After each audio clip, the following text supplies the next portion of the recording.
the Expos. Tonight in the National League, the Mets will play in Philadelphia. Frank Tanana and Tommy Green. About time for Tommy Green to lose a game. And the Padres at the Dodgers. Greg Harris and Kevin Gross. In the American League, Montreal and Toronto, they've already played. Toronto winners. Then Boston at Detroit, Texas at Cleveland, Baltimore at New York, California at Seattle. Felipe Alou, the manager for this Montreal club. He has the Expos in second place behind Philadelphia. In the National League East, let's take a look at the standings. Leading the way, as we all know, Philadelphia with that great record, the best in the major leagues at 16 games over 500. Then the Montreal Expos, then the Cardinals in third place after that win yesterday, and the Cubs lost in Florida. And then you see the Cubs bringing up fourth place, and then Pittsburgh, Florida, and New York. Let's take a look at Joe Torre's lineup, brought to you by Southwest Airlines. Just plain smart. He'll lead it off with Bernard Gilkey in left, Ozzie at short, Greg Jeffries at first with Langford in center, Witten in right, Zeal at third, Alicea at second base, Big Hector behind the plate, and Rene Arocha on the mound. Defensively, Vanderwall, Alou, and Walker in the outfield. Around the infield, it's Lansing at third, Cordero at short, DeShields at second, and Bolick at first. Tim Laker just recently recalled from AAA behind the plate. And on the mound, a right-hander, Jeff Shaw. He's been in the big leagues, but in the American League with the Cleveland Indians. Well, Jeff Shaw has made his 12th appearance, his third start of the year, and you can see his numbers: 20-plus innings, 5 walks, 15 strikeouts. He's allowed 3 home runs, but the opponents are batting only .188 against this right-hander. Who are the men in blue, you ask? Behind home plate, Randy Marsh, Ed Rapuano at first base, Angel Hernandez at second base, Larry Vanover at third. Overall, a rather young umpiring crew. And a look at Randy Marsh, veteran of this group. And a look at all the folks who couldn't get tickets to the Montreal Canadiens game. They are fighting for a chance to take their act to the finals in the Stanley Cup playoffs. Just down the street from our hotel at the Forum, they're playing the Islanders. So not a very big crowd here tonight at Olympic Stadium. And you're looking at two of our traveling party that are a little bit under the weather. Joe Torre and Joe Coleman battling a little bit of the flu, and they know this team is going to have to battle a young and exciting Montreal Expos. They haven't had any problem hitting. Their problem has been pitching. Pitching wise, this Montreal team 12th in the National League, and there are only 14 teams. We've seen Pittsburgh, they're second to last and bringing up the rear, that expansion Colorado team. But Montreal right down at the bottom with a team ERA of 4.3. Gilkey to lead it off. And a good fastball for strike one. Now the Cardinals should see a pretty good fastball from Jeff Shaw. He throws 2 of them, the 4-seamer and the cross-seamer, also a slider and a changeup. A little high and away. Bernard Gilkey, then Ozzie, then Jeffries. If anybody gets on, Langford here in the first. You know, Joe, their bullpen is a little bit weary from the battles in Philadelphia. That's a foul ball out of play. Yeah, yesterday their starter, Heredia, didn't even make it out of the first inning, so they had to use a lot of their pen in that 14-7 loss at Philadelphia. And Jeff Shaw, because he's only making his third start, is going to be under a 75 to 80 pitch limit. Gotcha. Gilkey strikes out looking to start the game. That pitch broke in over the inside corner. Well, they say he has a hard, late breaking ball. You know, it's typically described as a slider, but he kind of wrapped it there, but he gets good movement on it. So this guy, fairly inexperienced, but he can be tough. Now Ozzie. Ozzie came into the game in the late innings yesterday, was involved in the double switch of the 9th inning, and then ended up getting a 1-out hit in the 10th and scoring the winning run at Pittsburgh. It's 2-0 to Ozzie.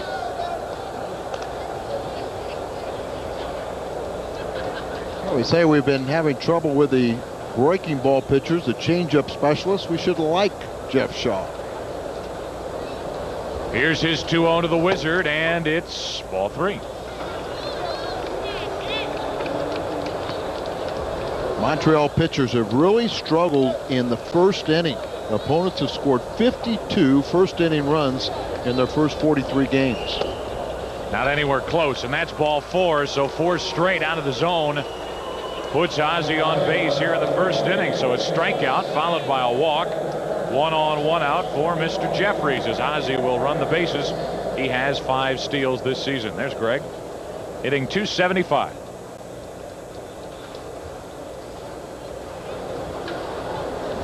Leads the club in runs batted in with 24.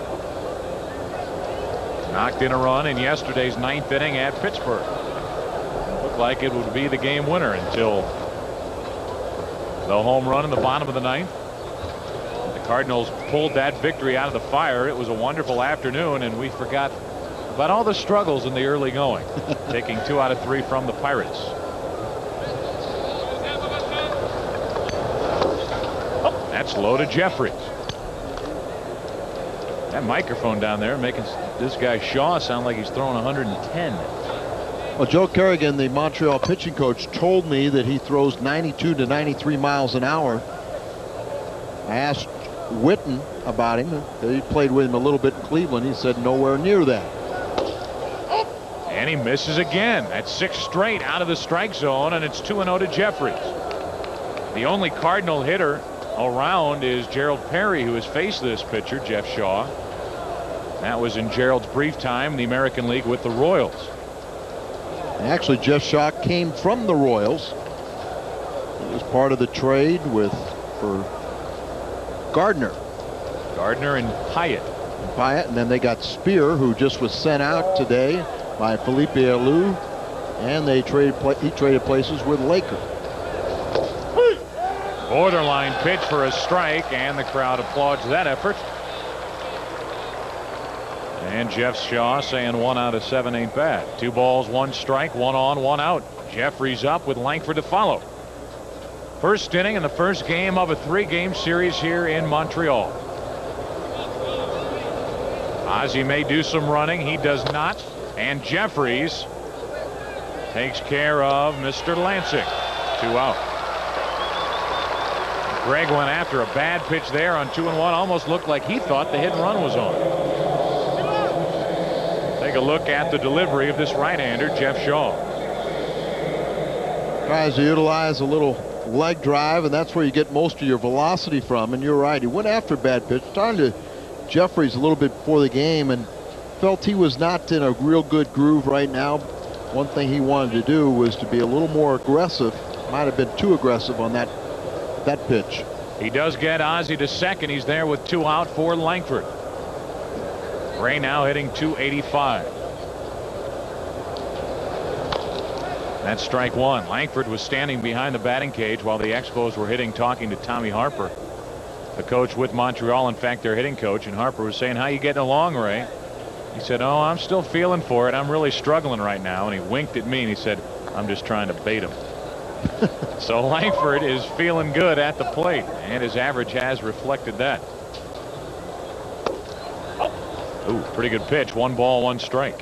Randy Marsh has a very, very small strike zone today. Take a look at this pitch. Looks like it's right down the middle. You know, we're a little bit off balance with our angle and also that camera angle, but several of Shaw's pitches have been right around the plate. Ozzie at second, 2 out, and a 1-1 count on Langford, who has driven in 19 runs this season. Go with those 2 home runs. See if the Cards can get a first inning lead for Orocha. 2-1. Glad I don't have to rely on a strike zone like that to make a living. Defensively, they play Langford pretty much straight away.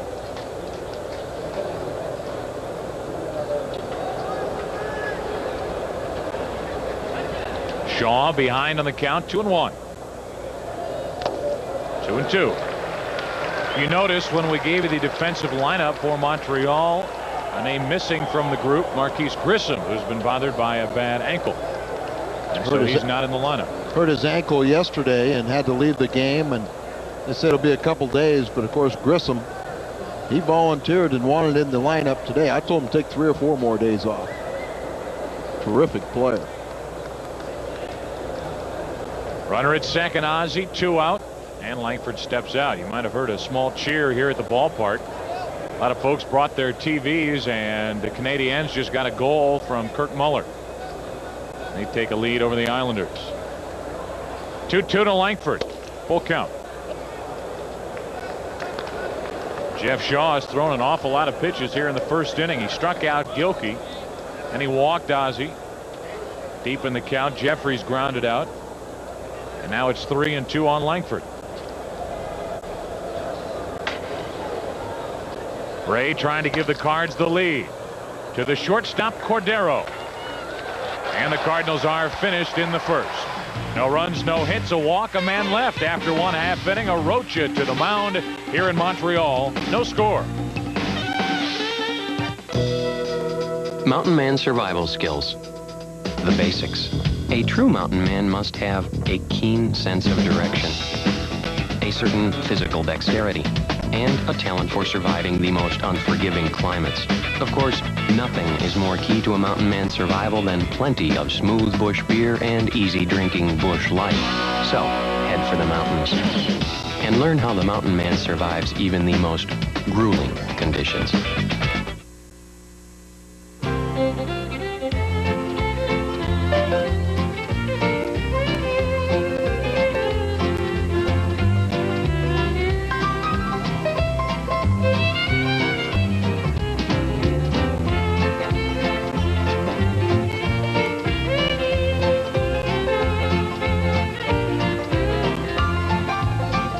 Southwest Airlines to Louisville. Just plain smart. For those who take life way too seriously, may we suggest an attitude adjustment. It's as easy as driving a Jeep Wrangler.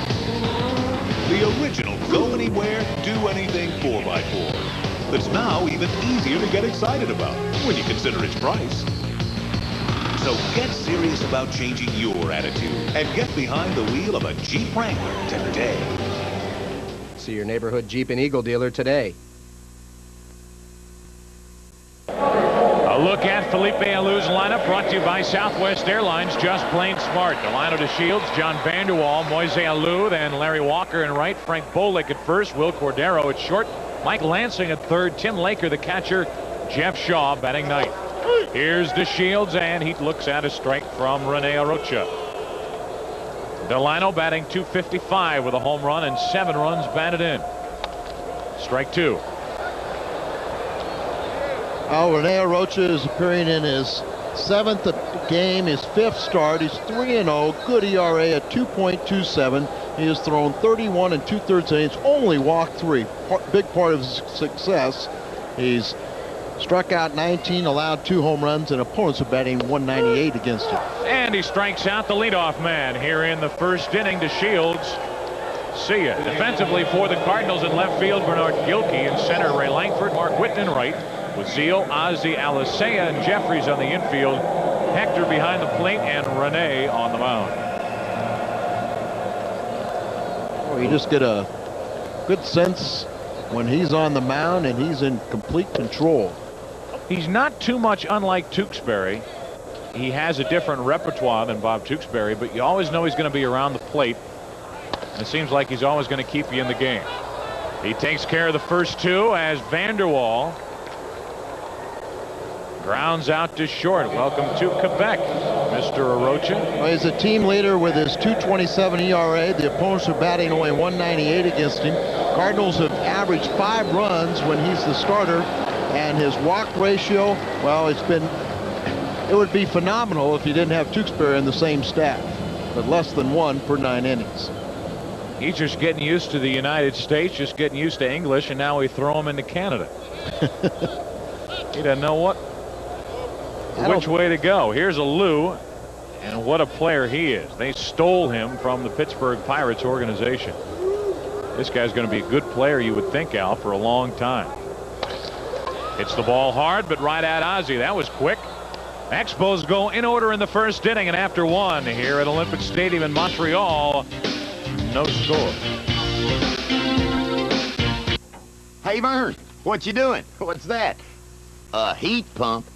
Heat pump, schmeat pump. Vernon, where have you been? You should have talked to your buddy Ernest first, know what I mean? Vern, if you want to heat your home, be more comfortable, and use an energy that is virtually pollution-free. Natural gas is where it's at. So, Vern, call your gas company and check it out. Comprendo? Know what I mean?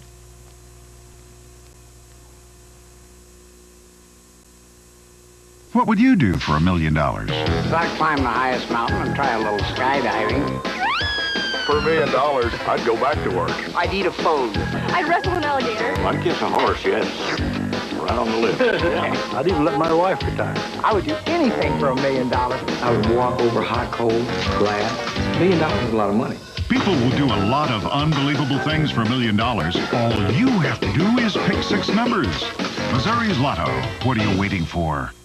Guess what? Right through Memorial Day on your way To the park, to the beach. the church, picnics, stop at Hardee's and get an 8-piece Hardy pack 8 pieces, fried chicken, 4 biscuits. for $6.99. Hey, good deal. Then get a second Hardy pack for just $4. Whoa! A second Hardy pack for just $4. That's enough to feed Mom and Pop. My husband, my mother, my grandpa. Kids. Are you ready for some real food? No score into the second inning. Well, with expansion, everybody wants to know about pitching. And on our scouting report here this evening, let's take a look at some of the numbers. They're a little scary. Well, the NL, the National League, is averaging 3.93 earned run average. The American League, better than 4 1/4. There were 71 opening day pitchers who had been released previously, and the Expos in 1992 had a 3.25 ERA. This year 4.30, and they're in second place. This scouting report is brought to you by your neighborhood Jeep and Eagle dealers, experts in 4-wheel drive and all-wheel technology. Witten grounds out 3-1 as Bolick feeds Shaw. There's a look at Joe Kerrigan, the Montreal pitching coach. You know, Joe, they had 5 projected starters. They've already eliminated 3 of them from their rotation, and only one, Ken Hill, is pitching well. 2 of the guys, and Jeff Shaw has had to replace one of the 3 that have departed, but 2 of them, Jones and Bottomfield, are in the bullpen. Nabolts has been sent to AAA. He was a loser in one of the games at Philadelphia. Here's a pitch low to Zeal. Todd had the afternoon off for the most part yesterday. Got into the game in the late innings. His average, 248. Same exactly as Mark Witten. Need to get these 2 guys going. 1 ball, 1 strike. You're right. Mark Witten is batting 175 his last 10 games. And Zeal's batting 188. But it's a long season, and a couple hits here and there will get them back on track. The 1-1 from Shaw. Chris Chambliss, the Cardinal hitting instructor. Chris had all the extra players out for extra BP today. Started at 245. But he's got a lot of work to do with a lot of guys. A lot of guys are asking for help right now. 3 balls, 1 strike. Zeal trying to get on with 1 out here in the second inning. This pitcher Shaw gave up a 1-out walk in the first inning. And Zeal now with a full count of 3-2. Were you out here for that early BP today? I only threw a half hour and then crawled off. I understand Mike Shannon even suited up and was running around in the outfield. I would have paid money to see that. I think he was playing General Patton. The 3-2 to Zeal, and into left field. Well hit, but right at Vanderwall. And when he's been struggling a little lately, those don't fall in. But again, Zeal hits the ball hard, but right at Vanderwall and left. All right, Joe, got a pitch. 3-2 pitch. He could look for something to drive, and he did. But he hit it right on the end of the bat. I'm not too sure he didn't break his bat. Vanderwall had a little trouble with it. Probably lost it in the lights, but he corrals it. They have low lights here at the Dome. Very low, and they go around the rim. Just underneath the orange top. Alicea is hit by a pitch, and the Cardinals have their second base runner of the evening. That way, Louis, take one for the team. He tried to get out of the way, but just could not, and he's on base for Hector Villanueva, Cardinals' number 8 hitter. So Shaw hits a batter, and Cardinals have 1 on, 2 out. You know, Joe, sometimes you get a player like Jeffries who was not in the National League last year, and he came out and looked at the field, and he thought the lights were much brighter. You know, a lot of people complain about how dark it is here in Olympic Stadium, but he thought it was brighter than years past. Here is Villanueva. Alisei at first, 2 out, and that should do it.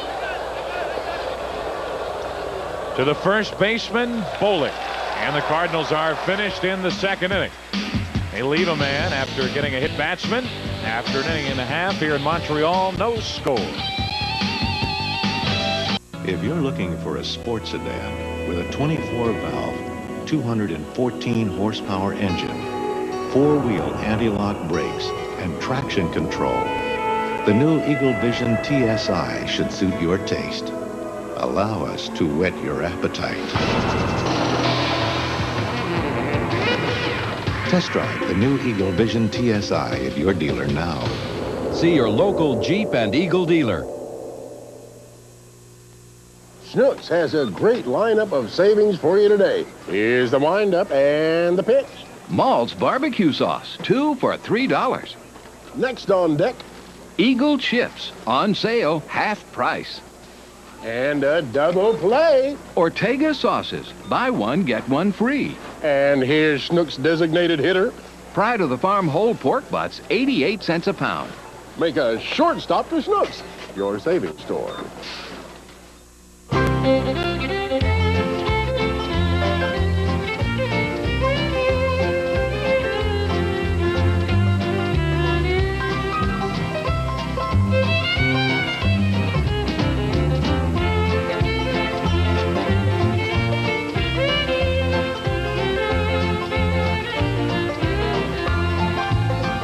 Southwest Airlines to Louisville. Just plain smart. The Busch Light beer cam is in.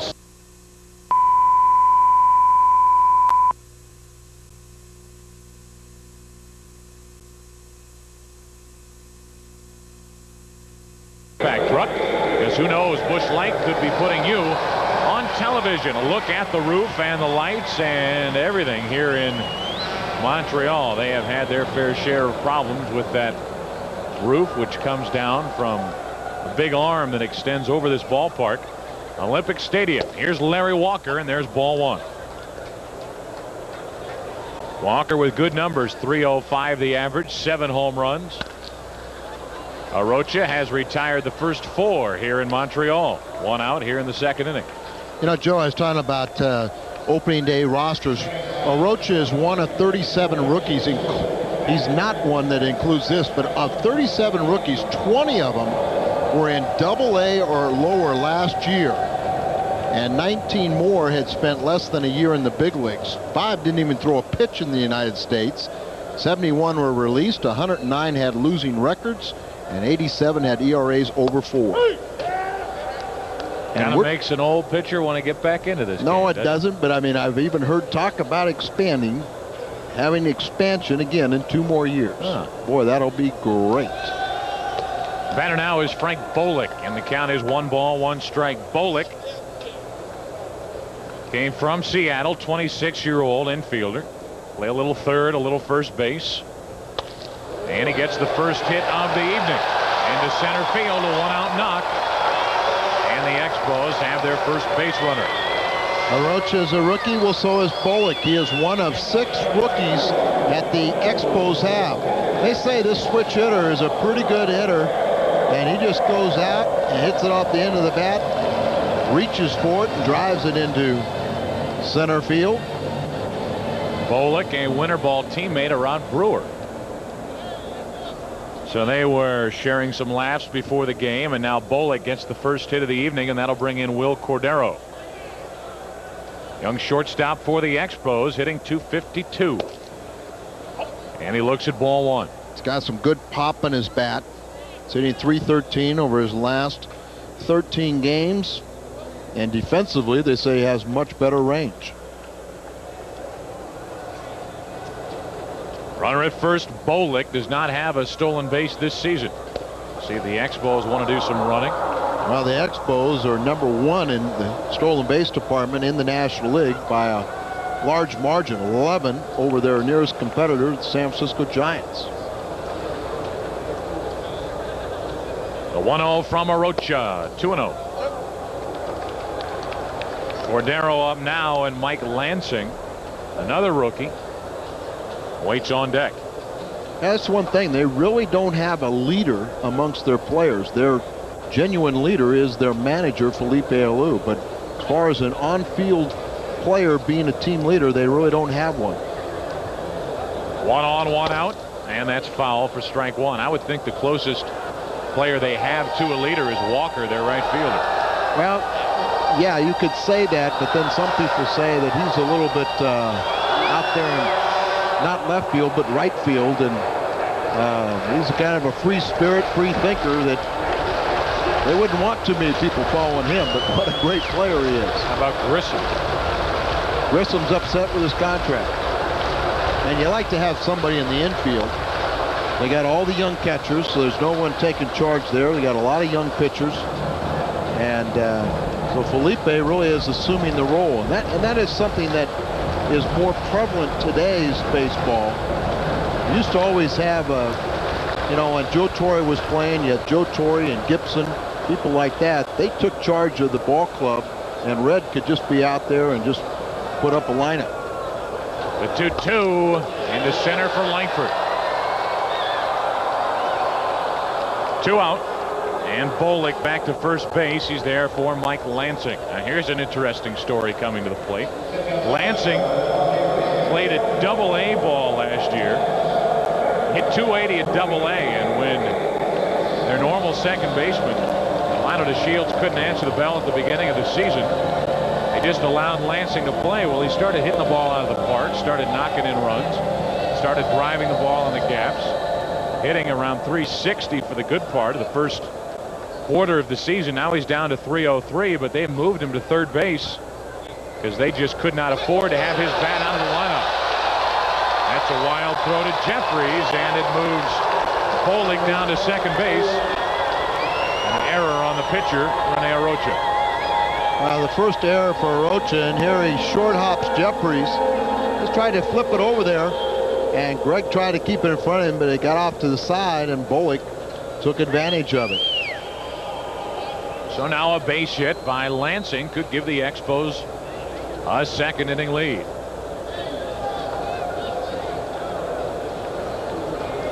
First pitch from Arocha on the way, and it's a little low and away. Lansing got that shot, as you said, when Delino had the chicken pox.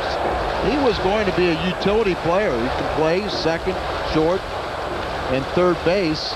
And then when Delino came back, they moved him to third to keep his bat in the lineup. And he grounds to Ozzie. Easy play for the Wizard. Lansing grounds out 6-3. And the Expos are finished in the second inning. No runs, 1 hit, 1 error, 1 left. After 2, no score. How much gasoline does your car waste? Dirty intake valves and fuel injectors can hurt your car's fuel economy. Over the average life of a car, that's precious gallons of wasted gasoline. But now there's new Formula Shell. All 3 grades reduce harmful engine deposits other gasolines can leave behind to help your car and your budget run at peak efficiency. Formula Shell, the cleanest reason yet to go with the world's best-selling gasoline. Shell, miles ahead. Snapper lawn tractors have lots of horses. A great choice of Snapper drive systems. 5 different mowing widths. And some very useful Snapper accessories. All in any combination you like. I'm Hardware Incorporated in South County and Weil Lawn and Power Tool in Belleville, Illinois.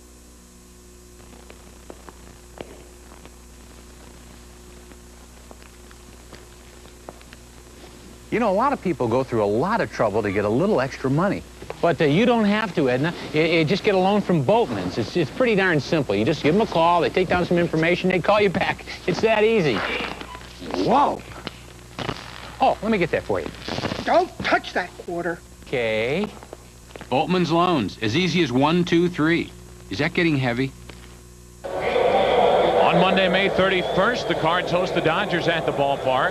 It'll be Six Flags Day. All paying fans 11 and under attending that 1:15 game get a free pass to Six Flags, and that is good for a $17.95 value. Good through July the 4th. Six Flags Day, May 31st, when the Cards host Tommy Lasorda's bunch. Joe Torre and the Cardinals head to the third inning. No score, and Arocha will lead it off. It'll be Arocha, then Gilkey, then Ozzie. Against the right-hander, Jeff Shaw. Ball one, and Arocha was already backing out of there on a pitch low and away. Now this is how he was really baiting them. Of course, you can see how heavily padded not only the bat is, but also the finger that he broke. He has had the pins removed, but they really don't want him to be wasting any time trying to swing the bat. And you can see that's got to be uncomfortable also. Doesn't look like he has any inclination to swing the bat, at least on the first two pitches. And Jeff Shaw has obliged and fallen behind 3-0. You know, Joe, it just shows you that sometimes, you know, you can watch. Obviously, you watch, and time is being called for something out on the playing field. But I think Moises Alou is going to come in and try to throw a strike here. Yeah, he's going to talk about being a team leader. But, you know, sometimes you know a batter is up there taking, and you still can't throw a strike. So it's 3-0, and the Cardinals might get their leadoff man on base for the first time here tonight. And then we'll see how Rene runs the bases. We haven't had much of a chance to watch that. 3-1, and you can hear from Randy Marsh. That was Steve Reich, number one. Rene will have that bat firmly planted on his shoulder. And backpedaling. He had to just stand in there and do a handstand, or I mean, he looks good. Bounce around. Looks good until the guy gets in delivery and then the back pedal. Oh, man. You got time, says the catcher Laker, and almost a little too much time as Arocha grounds out 1-3. We'll pause 15 seconds for station identification on the Cardinal Television Network. Farmland lunch meats and hot dogs available at your local Shop and Save. Kung Fu, the legend continues. Wednesday at 8 on St. Louis 11. Bernard Gilkey stands in. He struck out looking his first time. One out, nobody on here in the Cardinals half of the third inning. And now the Cardinals have had at least one look at this pitcher, and Gilkey goes up there swinging, strike one. First go around, does the pitcher have the advantage if the hitters haven't seen him? Depends on who the pitcher is and what kind of stuff he has. Tough chance for Cordero. Has to hurry. Got him. Cordero to his right. Threw across his body. Takes care of Gilkey. 2 out. He comes in here. He had enough time to circle the ball and get a running start and flip it over there. Very fluid. Very much at home at short is Will Cordero. And I think the same could be said for this man. Ozzie. 2 out. Nobody on. Mr. Smith drew a walk his first time up, and he takes a strike. Ozzie batting .250 with 15 runs batted in. It's a heck of a pace for a guy who last year drove in 31 I should say. At either rate, seems like he will eclipse that mark here this season. If he continues on this pace, he will. Well, he's hitting .350 with runners in scoring position. That helps. That helps. That's foul down the line, and it's a 1-ball, 1-strike count. And it moves to 1-2 now as Ozzie fouls it away. And not a bad hitter against these Expos last season. In fact, the Cardinals were 12-6 against Montreal. 6-3 at home, 6-3 here in 1992 against the Expos. The 1-2 to Ozzie, 2-2. And of course, that one thing about the Expos playing here at home, they are, you know, I think 15-5 at home. That is the best in the league. with regard to home record. Ozzie to the second baseman, DeShields. And the Cardinals again go in order. In the third inning. That'll bring us to the bottom of the third. It'll be Lakers, Shaw, and DeShields coming up. No score. What is a mountain man's natural environment? Let's explore. A mountain man enjoys peaceful surroundings. A place where gentle winds blow. And the beauty of nature is all about. Only here does the mountain man find true happiness with a smooth bush beer or an easy drinking bush light. So, head for the mountains and find out how the true mountain man can make any environment a more natural one. Baby Ruth, Baby Ruth. My baby isn't beautiful, its looks are not divine, but if it didn't look so funky, well, it wouldn't taste so fine. Baby Ruth, if it didn't look so funky, it wouldn't taste so fine. Yo! Baby! Come on with your peanuts. Well, it's all the stuff I crave. They make it lumpy, make it bumpy, but they make it my fave. Baby Ruth, if it didn't look so funky, it wouldn't taste so fine. Baby Ruth, Baby Ruth. Yo! Anytime, any place, go fish. Anyone, any taste, go fish.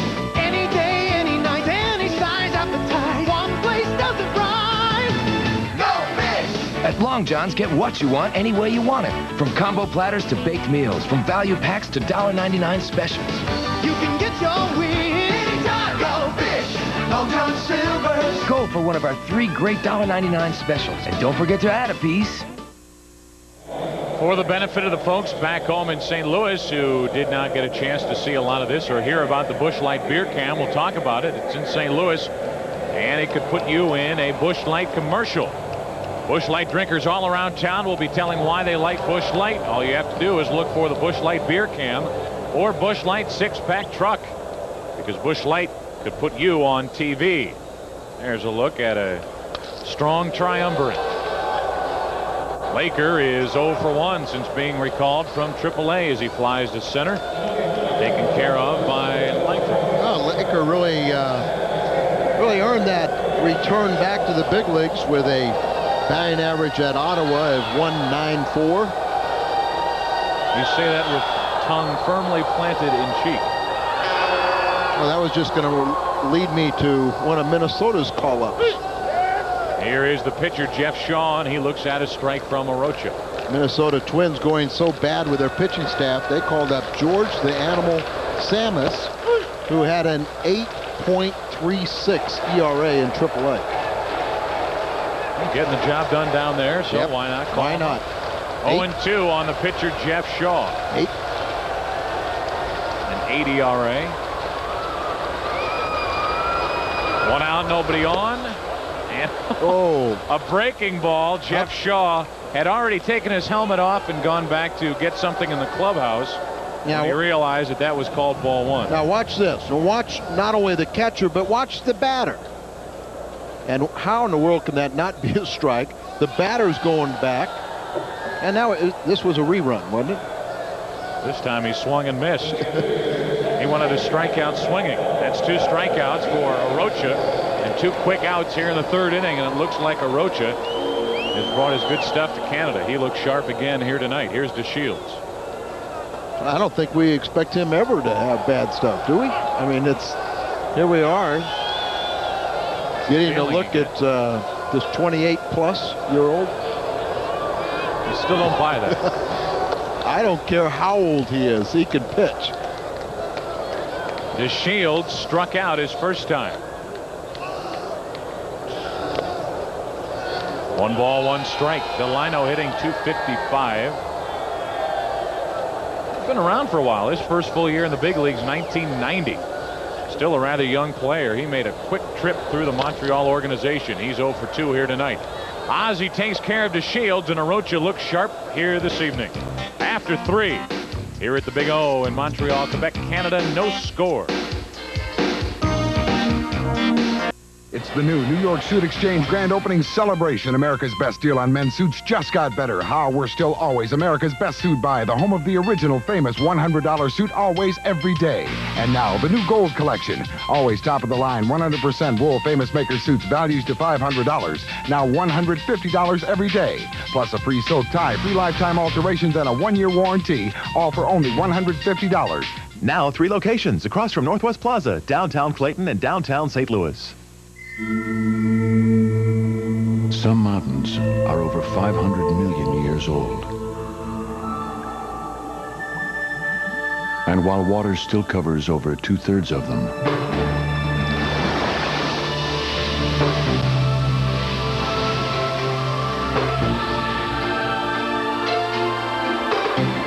Jeep covers the rest.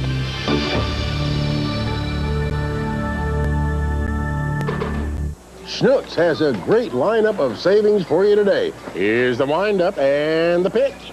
Sparkle paper towels, 2 for $1. Low prices and inside.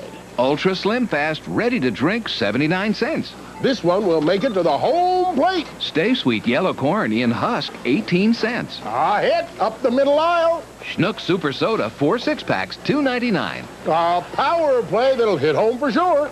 From Schnucks, your savings store. That's the line score. You see the Cardinals have no hits in the game.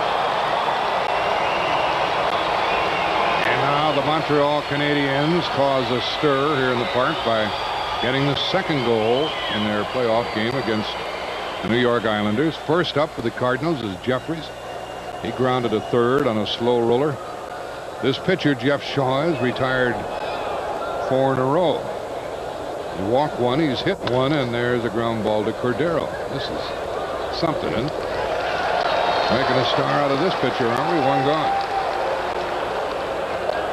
Well, they like this guy's stuff, and in spring training, I don't know how he got sent to the minor leagues. He was 5-0 with an ERA of 0.77 in 7 games pitched.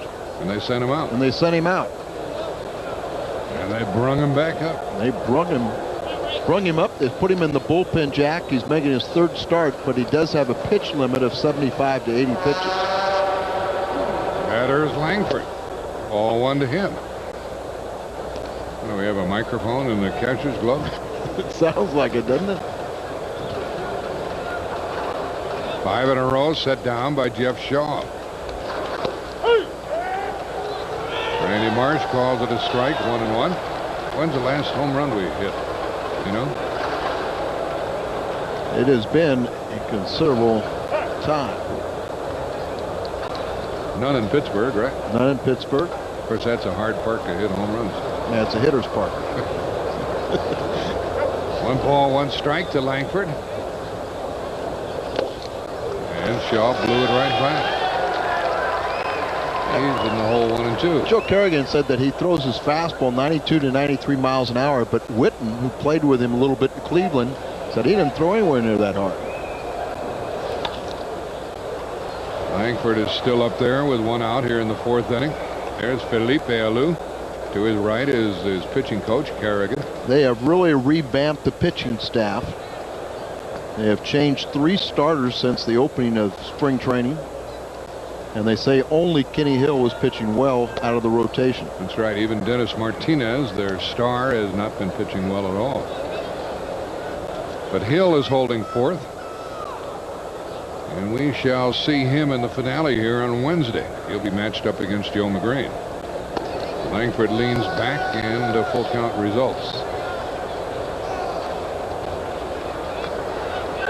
Raining like heck all day long here in Montreal. We're under the cover here at Olympic Stadium.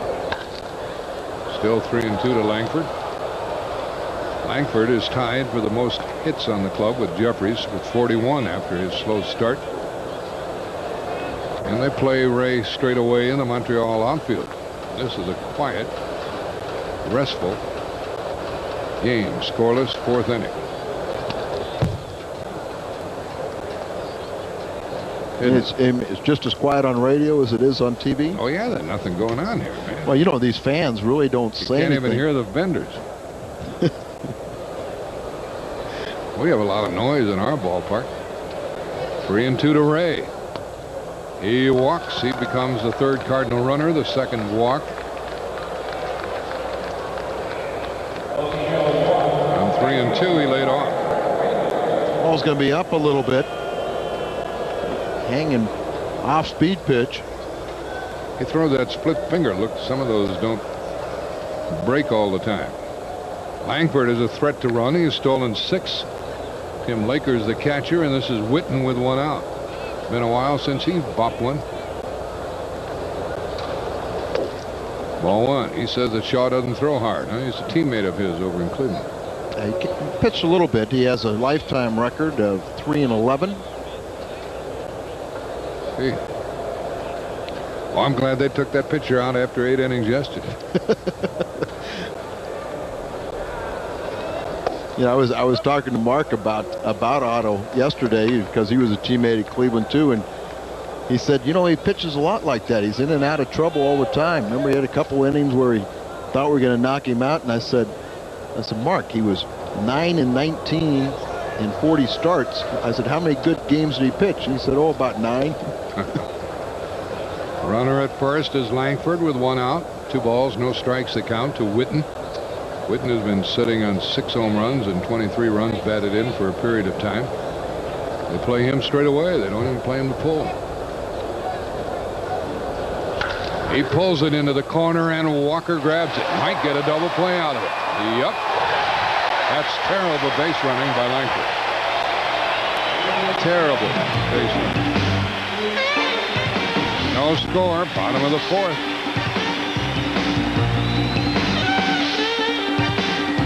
Guess what? Right through Memorial Day on your way To the park, to the beach, the church, picnics, stop at Hardee's and get an 8-piece Hardy pack. 8 pieces, fried chicken, 4 biscuits. For $6.99. Hey, good deal. Then get a second Hardy pack for just $4. Whoa! A second Hardy pack for just $4. That's enough to feed Mom and Pop, my husband, my mother, my grandpa. kids. Are you ready for some real food?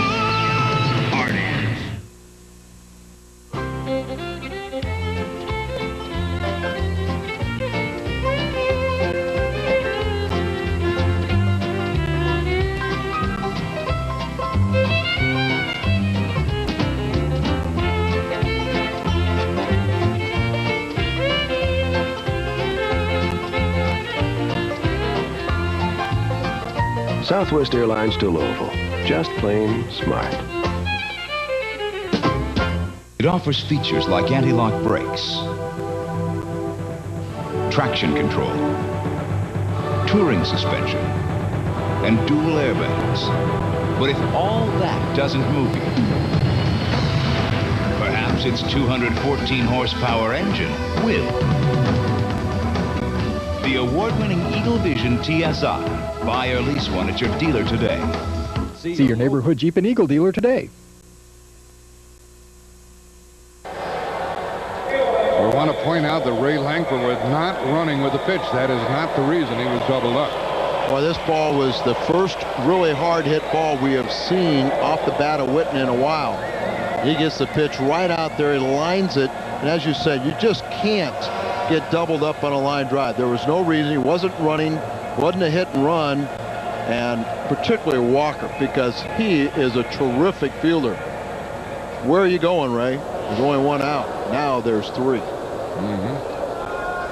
So it sends us to the bottom of the 4th. Brings up John Vanderwall, who grounded to short his first time. Against Orochio, who's been tagged for 1 hit. Out of play. Vanderwall has 2 home runs this season. There's some good young ball players that they're bringing along simultaneously. In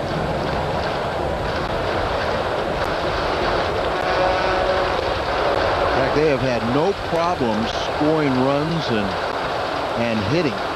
Got 7 runs yesterday and lost to Philadelphia.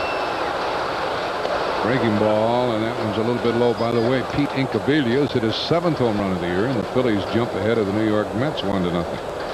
This batter had 4 home runs last year. He has 2 this year. Vanderwall. That's in for a strike.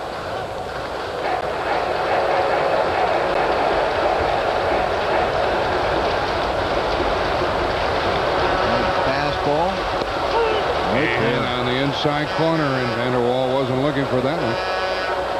That's 6 in a row. I think we want to point out something about Hector being away. He's not a good hitter. We know that. He continues to prove it to us, too. But he sets up these hitters very well and does a good job behind the plate, doesn't he?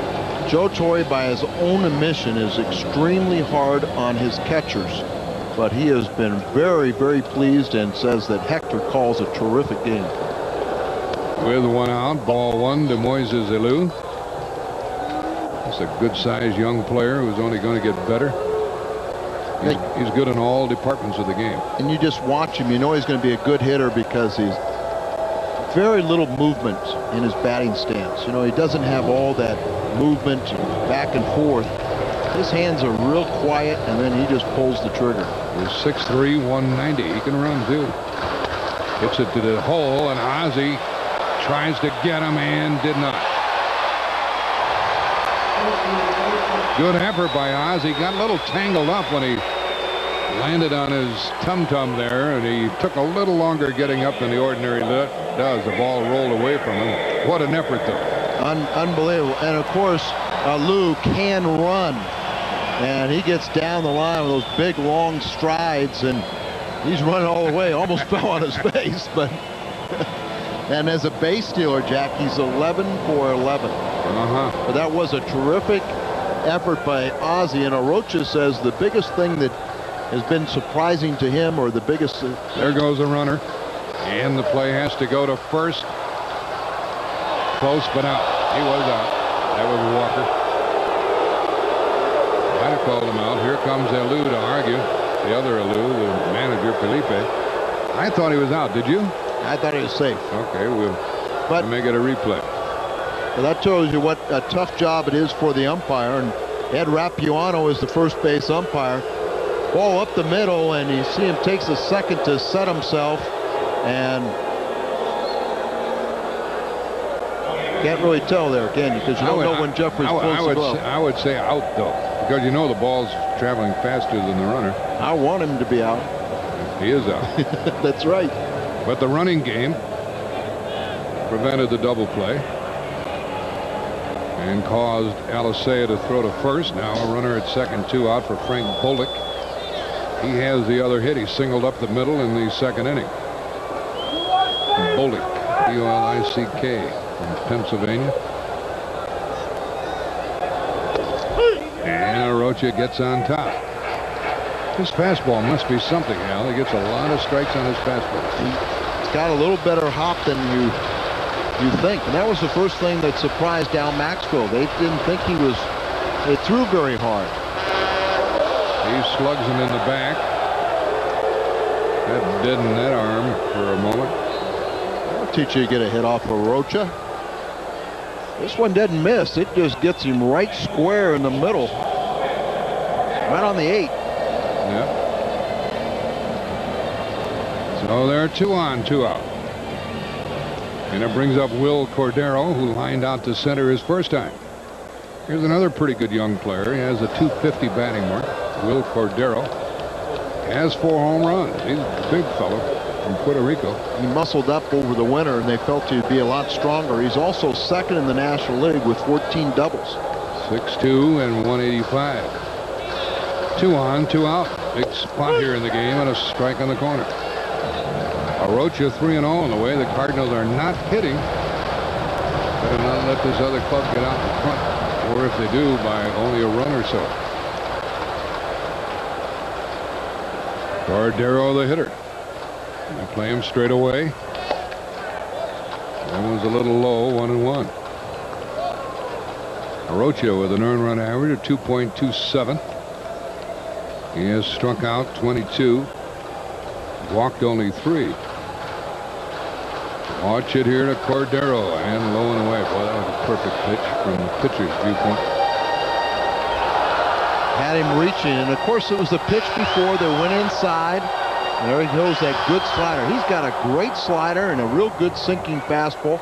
And then he can throw the 4-seamer. He'll run that one up and in on you and keep you honest.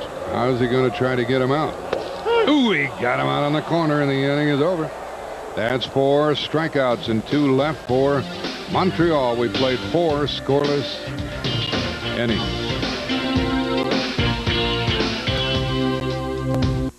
Searching for the perfect shave? You'll find it with Norelco. Our lift and cut system lifts the hair so when it's cut, it can drop below skin level without the blades touching your face. So for a perfect shave, remember, Norelco makes close comfortable. For years now, Mr. Krylon Spray Paint's been showing you how to get a professional finish, while I've been taking to the cleaners. Well, no more. Krylon's easy. Go play with your tarantula. I'll spray it here, the other leading brand there. Krylon's smooth, no runs, no drips, no airs, and dries to the touch in 12 minutes. The other brand's tacky. Hey, Ron. Have a seat. Hey, great, thanks. How you doing? Good. I gotta go spray paint. Don't get any paint on you. Now for a limited time, get $3 back on Rust Tough from Krylon at participating retailers.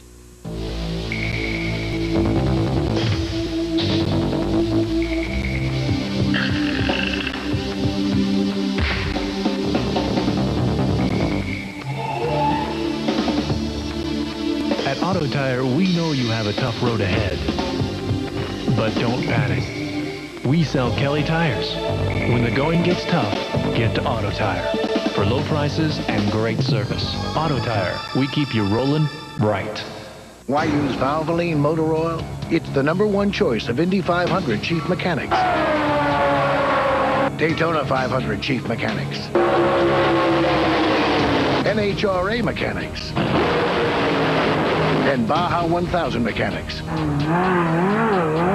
For use in their race cars and in their own cars. Any more questions? People who know use Valvoline.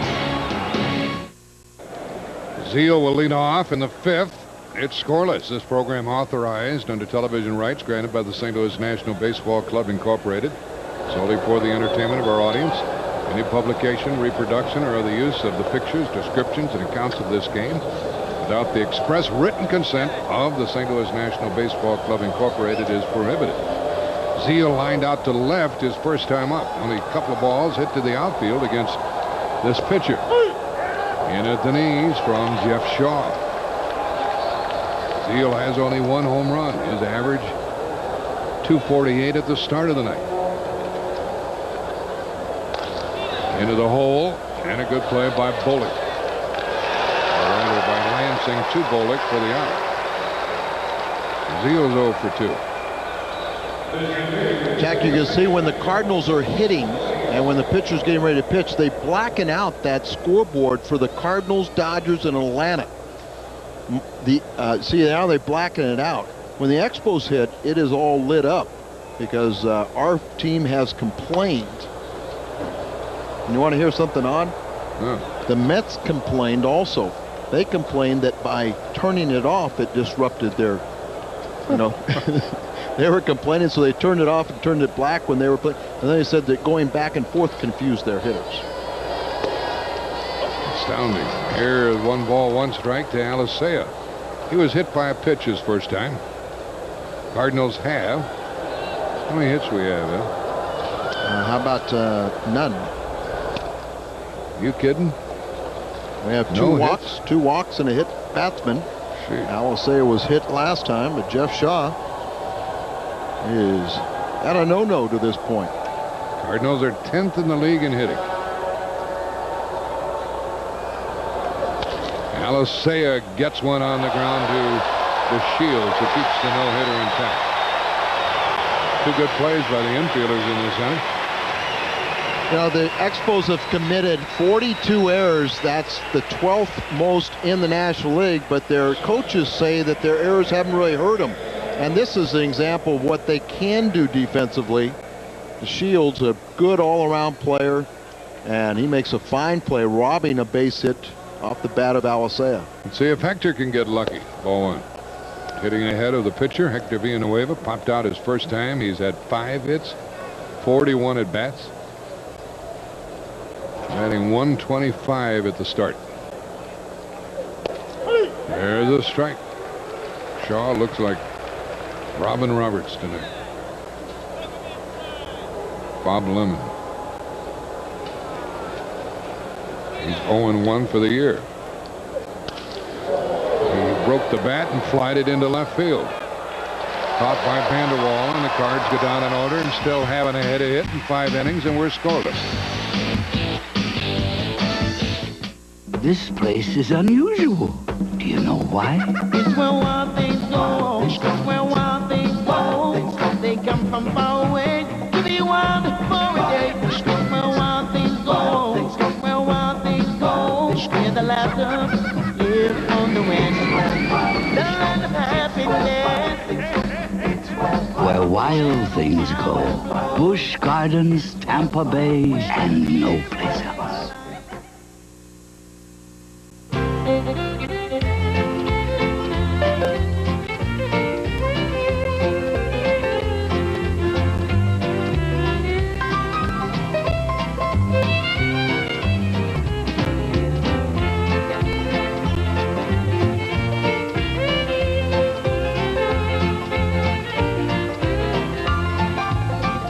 Southwest Airlines to Louisville. Just plain smart. Room for 5. Ample cargo space. 4 doors. And of course, good mileage make Eagle Summit a very responsible automobile. However, an available 1.8-liter 16-valve engine and a 4-wheel independent suspension give it just the right amount of irresponsibility.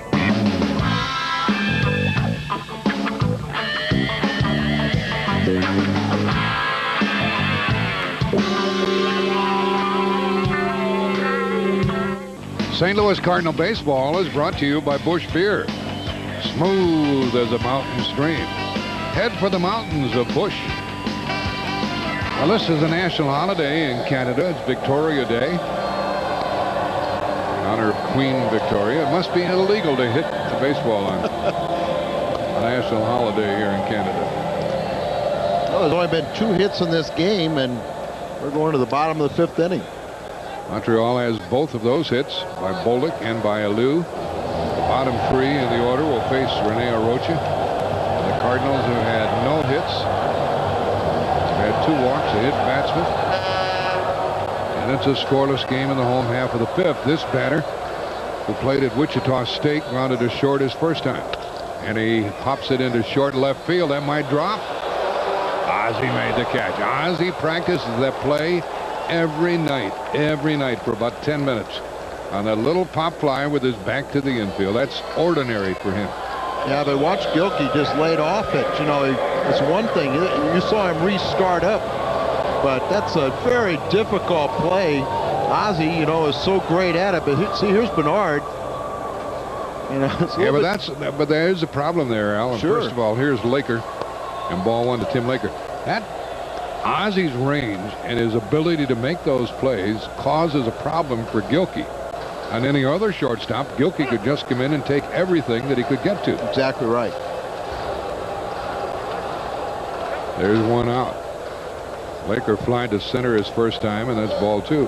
Beck, he started the season with the Expos, was batting only 176. They optioned him to Ottawa. He was hitting 194 there, but they brought him up because to stop the running game. Steele has a long throw to make, and there are 2 out. Well, you can order Cardinal tickets by mail. State the date, the number, the price of tickets, send a check or money order, and add $4 for handling. There's the address, Box 8787. There's the zip code 63102.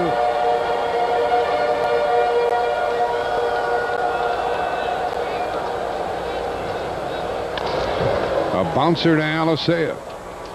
After 5, no score.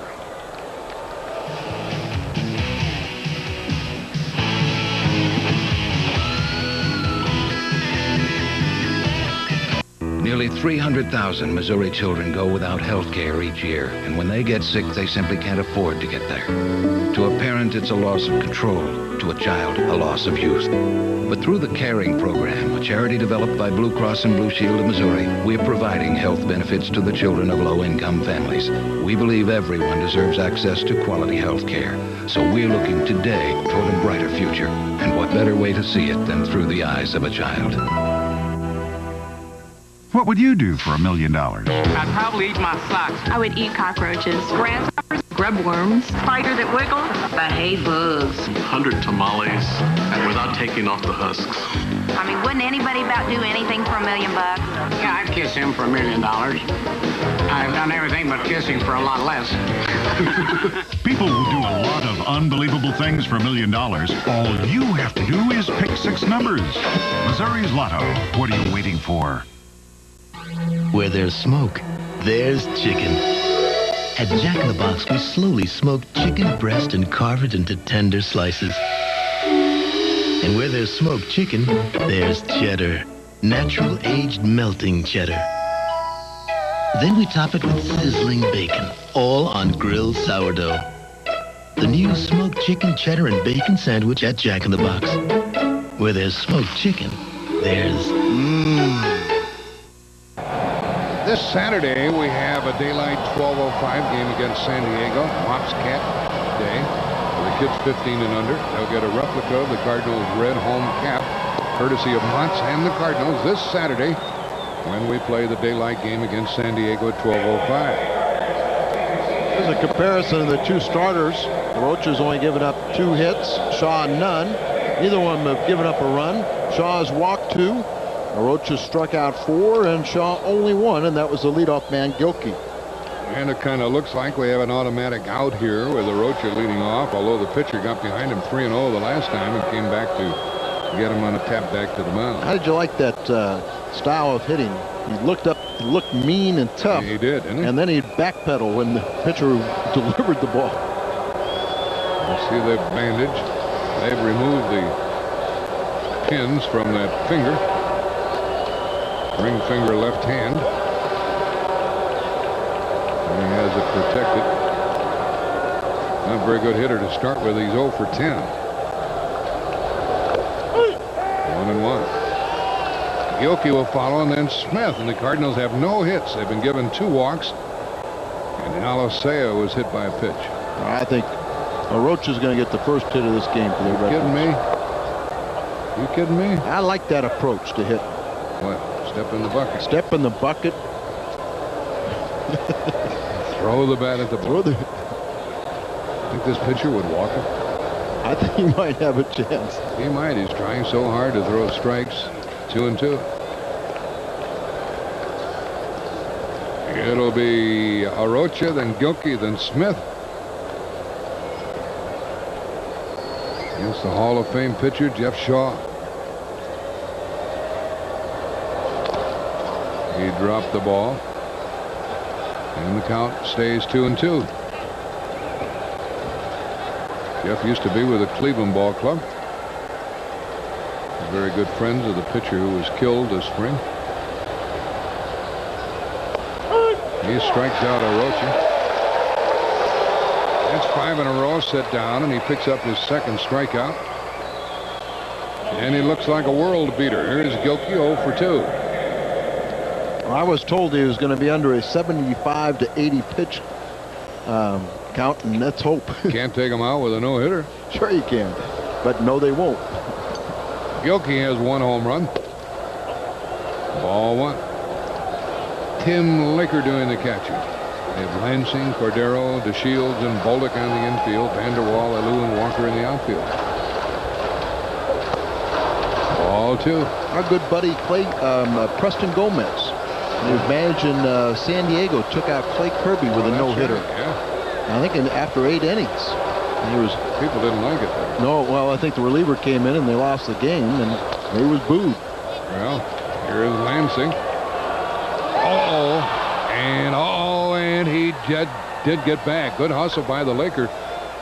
By Laker, the catcher. Otherwise, Gilkey would have been out because he did start for second. Lansing charged with an error. The third baseman threw wide of Bolduc, who's not a very big fellow at first base. Yeah, 2 of the smallest first basemen in the league. This is the 8th error committed by Lansing. He's really more of a middle infielder, a shortstop, second baseman, and that ball definitely could have been caught. But as you say, at this angle, now watch the throw get away from the first baseman, and watch how Gilkey almost makes a careless mistake, rounded the bag, and Laker was right there and dives for it, but he got back in. See if Ozzie can advance it. Ball 1. I wouldn't say it was a careless mistake. He lit out. He didn't realize the catcher was hustling that much. Laker was right there and almost got the put out. Let's see if Ozzie can find a gap. They give him right center. He is 0 for 1 with a walk. Gilkey has stolen 3 bases.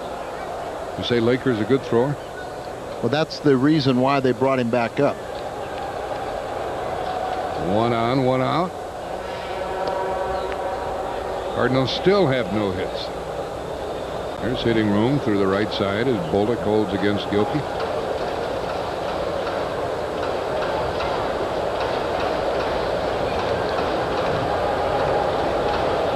Jeff Shaw steps off the rubber. Say he has a pretty good changeup, and that's what Laker is calling. Well, maybe Ozzie will pull it. There goes the runner, and he does pull it into right field. Walker's going to catch it. Still no hit. Isn't this something?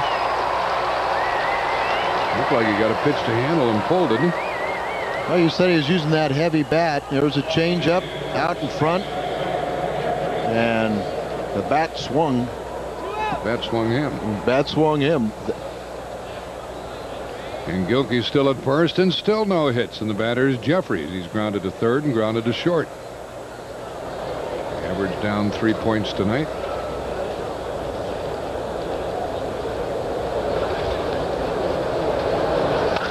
There's the first Cardinal hit by Jeffries to the opposite field. And if Ozzie could have advanced him, well, that would have been a run. But Cardinals still need something from the next hitter, Ray Langford. You think they're going to ask for the ball?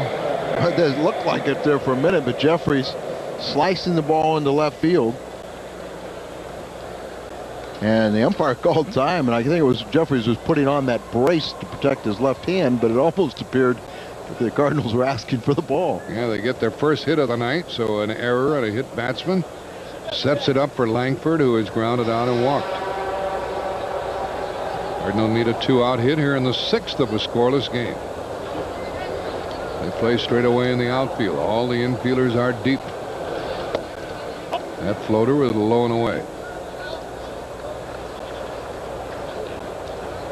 I wonder what Ray is thinking. He's had a lot of hits up the middle lately. They have some good arms in the Montreal outfield, so Gilkey better run like heck if Langford gets a hit. Gilkey's at second, Jeffries at first, 2 out.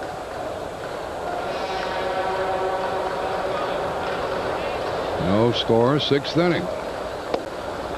That one missed, and that's ball 2. There's the defense. The infielders all deep to try to knock the ball down, keep it from going through, and the outfielders straight away.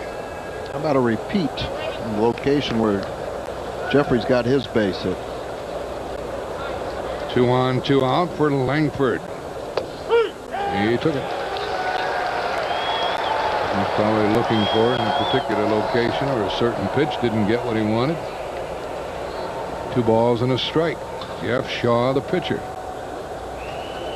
Earned run average of 3.05. Cards need the 2-out hit. Changed up and missed ball 3.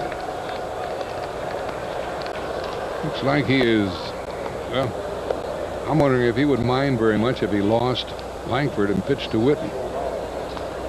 Kind of looks that way to me, the way he's pitching. Even though it would load the bases. Let's see if the Cardinals start the runner. Probably not. Gilkey at second. Jeffries at first, 2 out. You think they're moving? Think they're running? I would like to see them move. Good. But, you know, you got Langford that leads the club in strikeouts. As you mentioned, center field and right field are very good throwing arms for the Expos. And the runners are not going. Ball 4 loads him up. Didn't it look like to you he didn't mind if he lost him there? Well, he looked like he was very tentative. You know, they say he'll pitch inside pretty well, but he was content to stay away, and now Joe Kerrigan, the pitching coach, is going to come out and talk to him. Base and loaded, 2 out for Mark Whitten. He's 0 for 2, lined into a double play as last time. And they play him to pull just a little bit. And they go to work down in the bullpen in the right field corner. I mentioned that he's only making his 3rd start, and so they've got him under that pitch limit. He's got to be nearing that now, and the The runners are Gilkey, Jeffries, and Langford. Good speed on the bases. Mark Whitten at the plate. He needs a hit, a walk, an error, hit batsman, balk, wild pitch, pass ball. Jack, that last time up, stolen base. He hit the ball hard. Base hit loaded, 2 out. That one missed. Whitten and this pitcher were teammates at Cleveland. They know each other well. Base hit loaded, 2 out. It was an error, a single, and a walk. They'd have loaded them up. Ball 2. Been a long time since Whitten sent some runners home. 2 in the last 10 games. He has 23 for the year with 6 home runs. He'll be swinging. He's an aggressive player. Zeal, a right-handed batter, is up next, so you take your chances here and hope that the pitcher grooves it. You can handle it well. Pitcher and catcher talk it over. They're going to talk it over. Jeff Passero, the former Cardinal minor league pitcher, is in the Expos bullpen. And Whitten has hit .312, 4 home runs, and 14 RBIs on the road this year. Let's add to that. Base hit loaded, 2 out, 2 balls, no strikes. Cardinals have left 2, hit into a double play. Fastball 3. Now I suppose you make him throw a strike. Do you? When we're not hitting and where he is slumping, I would have to take a pitch. Yeah, I would have to take it. I'd have to take until I get that strike 1. They can't be sure he's not swinging though. 3-0 with the bases loaded. He walked him in the Cardinals lead. A run batted in for Whitten. In his Gilkey, he reached on the error. And it's 1-0 Cardinals here in the 6th inning. That's one way to get an RBI. Yeah. And it wasn't even close. They weren't sure he wasn't swinging. The ball jumped out of the strike zone, and Zeal is up. He's lined out to left. He's grounded to third. The way Arocha is pitching, he could really make it comfortable with a little old hit here. That was a gift run. Well, now let's make him pay a little bit. Killer instinct time. Right, an unearned run. Zeal. Ooh, he took one down the middle. Didn't he? Yes, he did. Base hit loaded, 2 out.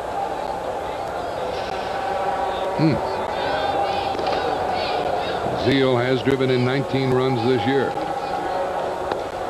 1 ball, 1 strike. Now the lead runner is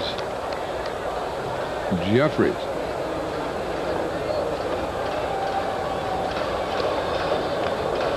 Base hit loaded, 2 out. The pitcher doesn't want to get behind again on the count. That ball is fair. Great play. I'll be darned. What a play by the third baseman.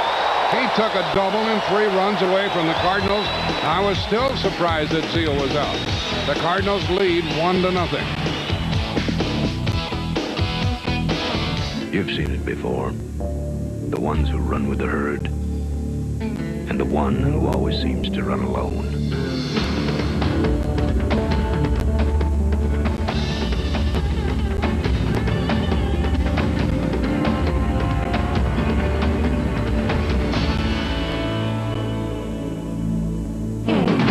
You don't see him often enough, though.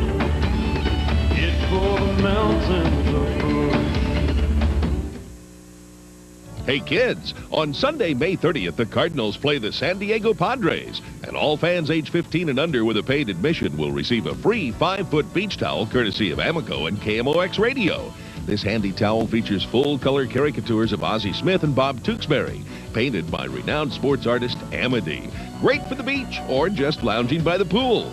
Don't miss Amoco KMOX Beach Towel Day, Sunday, May 30th, when the Cardinals take on the San Diego Padres. Hey, Dad, how about some money for the movies? Sure, kid. The frosty mug taste of A&W root beer. It really brings back memories. A quarter? Get some popcorn, too. A&W, our frosty mug taste brings you back.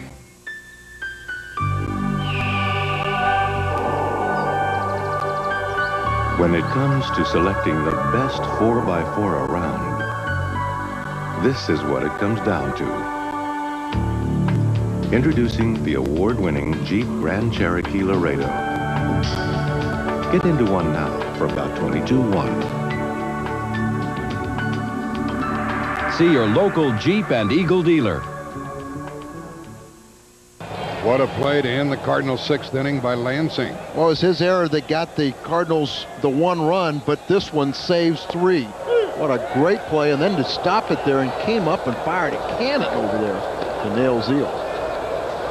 It was a gutsy play as well as a talented play. Now a strike to DeShields, who likes to bunt the ball. He is struck out, grounded out. 1-0 Cardinals in the 6th, and 1-1 to DeShields from Arocha. This fella has a little pop in his bat every once in a while. Has only 1 home run this year. He's in the hole now, 1-2. That was an astounding play. He'll keep his balance after gloving the ball. Here's one to Alisea. Throws out at first. 1 gone, and Vanderwall comes up. How long can Arocha hold him down? Folks, you can purchase tickets at participating Schnuck stores in the St. Louis area. There are 17 selected stores serving as official Cardinal ticket outlets. Find the outlet nearest you. Call 994-4544. Ball 1 to Vanderwall, Western Michigan University. Well, the Cardinals could be sitting on a 3 or 4-0 lead right now. The defensive play by Lansing turned that thing around. Here's a strike. 1-1.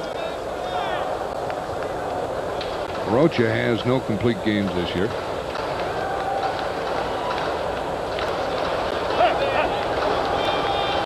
In fact, these Expos have found themselves trailing in most of their games.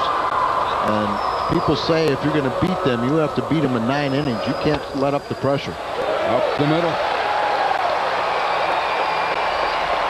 That's the 3rd hit of the night. It was a nice, easy stroke by Vanderwall, wasn't it? Pitch was up, I guess.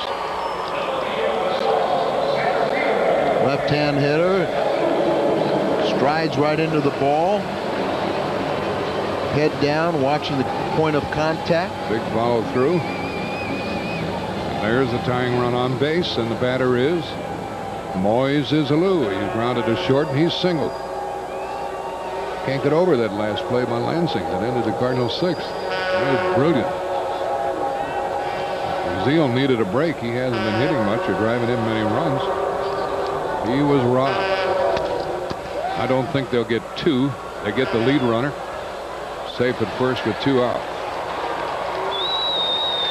That was important to get the lead man, though. Could hear the bat crack as Alou reaches on a fielder's choice. Breaking ball right off the end of the bat, and batters use such light bats today that every time that ball's off the end, it snaps that bat. Here is the most dangerous hitter in the lineup for Montreal, Larry Walker. He had 23 home runs last year. Twice he's grounded to short here tonight. Alou, a good base stealer. We're in the 6th, and it's 1-0 Cardinals. I think they're going to hang on with his 1-0 lead, Mr. Robosky? Yes, I do. Outfielder is very deep and straight away with Walker up there. It's power to all fields. Alou is 11 for 11 in stolen base attempts this year. I think sometimes that left wrist bothers Jeffries. Kind of flinched when he caught that ball, didn't he? Well, that's the one, he's injured going into stealing. As he gets it and goes to first as Alisea couldn't get to second. Now they leave their 4th runner, and the Cardinals still lead 1-0 after 6. Heads, and we go back tomorrow. Someday. Tails, we don't. Someday. Okay, 2 out of 3. Make our love, 'cause some days are better than others. Recently, Southwest Airlines won the airline industry's first annual Triple Crown ever. #1 in on-time performance, #1 in customer satisfaction, and #1 in baggage handling. Southwest Airlines, #1 and still climbing. For the way you make me feel, for the way you give your best. You're the #1 Southwest. You know, it's always a good time to buy a case of Pennzoil, but now is a great time because you get up to $4 off of any other automotive product in this store. Pennzoil owes you one for making them America's #1 selling motor oil. So buy a case of Pennzoil and get up to $4 off of any other automotive product. That's Pennzoil's way of saying, thank you, America. Pick up your specially marked case of Pennzoil motor oil today. Details at Jennings Auto Parts. Around the National League, New York now leading at Philadelphia with 2 runs in the 4th inning, 2-1 Mets, and San Diego and Los Angeles a little later on. New pitcher, former Cardinal farmhand Jeff Fassero, hard-throwing left-hander, takes over for Shaw, who pitches 6 innings, allows only 1 hit, and is in line for the loss if his teammates don't come from behind. So he was 0-1 coming into this game. He lost a 1-0 game to Tom Glavine and the Atlanta Braves. In that game, he only made 1 bad pitch. That was a home run to Ron Gant. And Alicea will turn around and bat right-handed against Fassero. 7th inning. And that pitch right down the middle for ball 1. A small strike zone, and Jeff Shaw would verify that. The 1-0 to Alicea, left side. You know he can take care of that if he took care of the ball hit by Zeal, 1 away. Lansing taking care of himself at third base rather well, thank you very much. And Fassero gets the leadoff man. There's also that error by Lansing on a throw which opened the gates last inning. Here's Hector. Villanueva is 0 for 2. And his average down around the 100 mark. Looks at a strike from Fassero. There it is, 119. He has 2 home runs, 4 runs batted in. 1 ball, 1 strike. Last home run Hector hit was at home off Greg Maddux in the day game, Sunday afternoon game against the Atlanta Braves. Before that, in the first week of the season against the Cincinnati Reds. 1 ball, 2 strikes, and Villanueva backed up as he faces the left-hander Fassero. On deck is Arocha. So Fassero trying to have a quick and easy 7th inning. That'll help. Strikes out Villanueva. And we'll pause 15 seconds for station ID on the Cardinal Television Network. For 1993, Fleer Ultra Baseball has even more gold foil stamping, dramatically improved backs, and new Ultra Hot limited edition subsets. 93 Fleer Ultra. Proof you still can't buy a better baseball card. First pitch to Arocha is low for ball 1. 2 out, nobody on. And Fassero should cruise right through this 7th inning. He got Alicea on a ground ball to third. He struck out Villanueva, who's 0 for 3. And he has Arocha at 1-2. Outfield very shallow and pulled around to the right in case Arocha makes contact. I think Arocha is trying to make sure he gives the pitcher equal opportunity, so he doesn't mind taking pitches. And he strikes out. 2 strikeouts in the inning for Fassero. Time to stretch here in Montreal.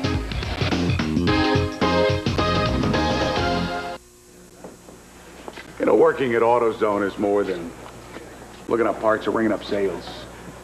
Most of all, it's listening. Because my customers know more about their cars than I'll ever know. They know every rattle by heart. I mean, that car is their baby. So when they've got a problem they're going to fix for themselves, I'm going to do my best to help them get whatever they need, no matter what it takes. Because people like that, they don't deserve anything less than the best I can give them. I've always been a civic-minded person, but no more. Sadly, I bought a Civic instead of a Mazda Protege. Then I found out the Protege has a bigger engine, more room, and a better basic warranty. And I could have gotten $1,250 cash back plus air conditioning at no extra charge. Hey, if you want just any car, Honda's fine. If you want a great car and a great deal, go see your Mazda dealer. Save $2,090 on Protege at your Greater St. Louis Mazda dealer now. Schnucks has a great lineup of savings for you today. Here's the windup and the pitch. Malt's barbecue sauce, 2 for $3. Next on deck, Eagle chips, on sale, half price. and a double play. Ortega sauces, buy one, get one free. And here's Schnucks' designated hitter. Pride of the Farm whole pork butts, 88 cents a pound. Make a short stop to Schnucks, your savings store. When you're thirsty, you need a diet squirt. Because there's nothing like our refreshing blend of citrus flavors. Give your thirst a diet squirt. If you want a beach towel, go to the game. On Sunday, May 30th, the Cardinals will host the Padres, and it's Amico Camo X Beach Towel Day at the ballpark. All paying fans 15 and under receive a 5-foot beach towel courtesy of Amico and Camo X. That's on Sunday, May 30th. The Cards host the Padres. Joe Torre wondering when his offense will break out of this slump. There's a look at that beach towel. I thought that was his offense. Well, you got the offensive-minded Bob Tewksbury and Ozzie Smith on there. Hey, I don't mind if we end up winning this game 1-0. Here is Pollock. Looks at a strike and now one a little low. 1 ball, 1 strike, and Arocha getting along very well here. Pollock, Cordero, and Lansing coming up for the Expos here in the 7th inning. Not much of a swing, and that's strike 2. For as little as the Cardinals have hit in this game, Montreal not much better. They have 3 singles. They've been helped out a little bit by an error to move a runner into scoring position, but did nothing with that. And remember, these Expos are tied for 3rd in the National League in offense with a .270 average. And that is strikeout number 5 for Rene Arocha. Arocha kept that ball away from Bolek and Kadem. Backdoor breaking ball and gets him. Man, he is so impressive. And look at him. He hadn't even broke a sweat yet today. And I said, you know, I called him 28 years old earlier. He's 27. Ground ball foul outside 3rd. You know, another thing when you look at Arocha and that shot that we had, his concentration is so strong. I mean, he knows exactly what he wants to do.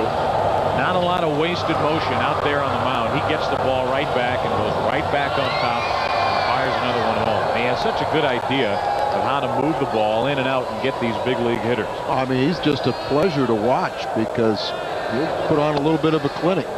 See him trying to make Cordero chase that pitch. And the count is a ball and a strike.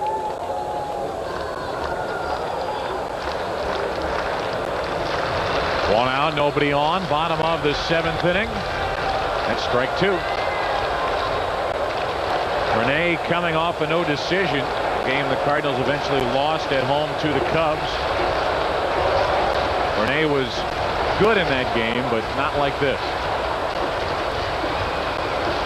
This is as good as it gets. 1 ball, 2 strikes on Cordero. Lansing up next.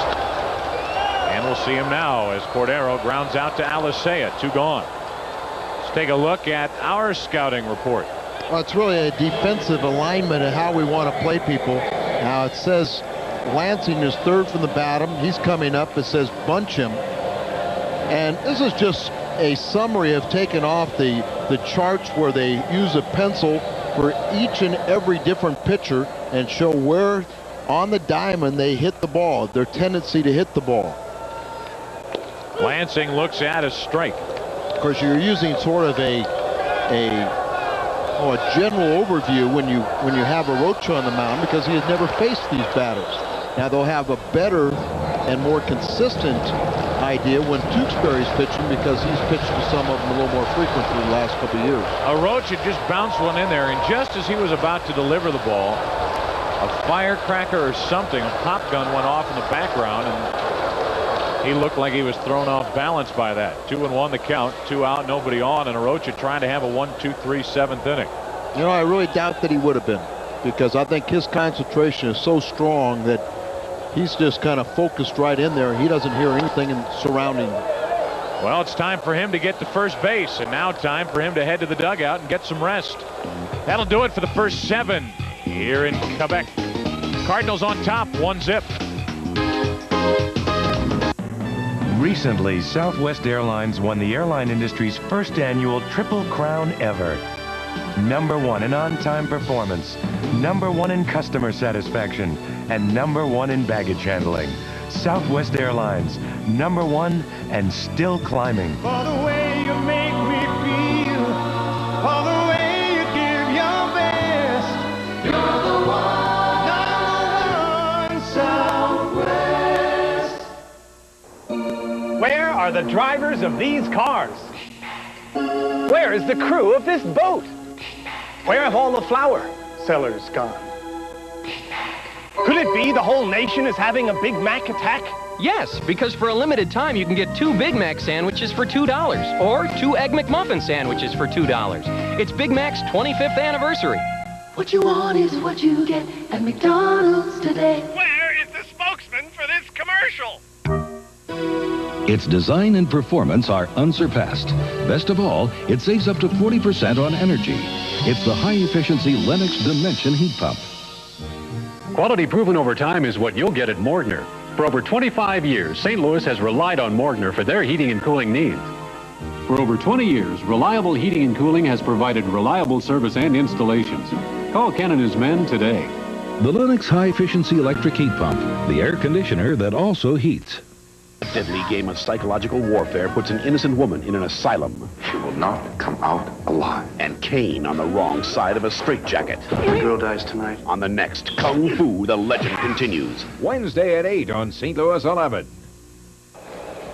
8th inning, Cards out in front, 1-0 behind Rene Arocha, who has a chance to take it easy now on the bench. See that bad ring finger on his left hand, but that does not seem to bother him at all. Couldn't hit before, still can't hit, but he can pitch. Gilkey to lead it off. Then Ozzie, then Jeffries against the left-hander Facero, and a good fastball for strike 1.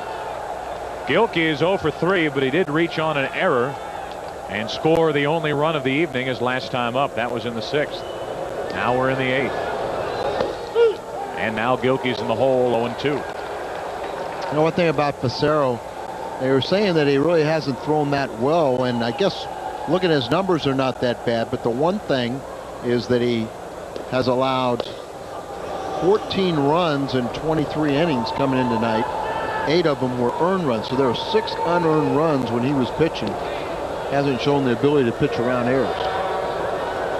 Gilkey leading off. The Cards would like to add to their lead for Arocha. Ooh. Analyzing pitch, missed low, 2-2. I happened to broadcast for Louisville when Facero was with the Redbirds, and he could always throw as hard as anybody on the club, but he had such a problem with control. Those problems are gone now as Gilkey stays alive and the count stays 2-2. If he can get the ball over the plate and keep it down, he's one of the better setup men in the game today. You know, I remember a lot of people said that I guess somewhere between AA and AAA, they thought he added quite a bit of oomph on his fastball, a few miles per hour more. Just could not harness it. Back in '89 with the Louisville Redbirds, and the Expos signed him as a 6-year minor league free agent. What a great move for them. It really paid off. Really been the only solid left-hander they've had in their pen over the past couple of seasons. Gilkey strikes out for the 2nd time tonight, and that's now 3 strikeouts in 4 batters faced by Facero. Gilkey gives up on the breaking ball, and it hits the outside corner. He thought it was going to be away, and he can't believe, but Randy Marsh says, yep. Now Ozzie. Ozzie's drawn a walk, grounded out to second, fly to right, and his average below the 250 mark.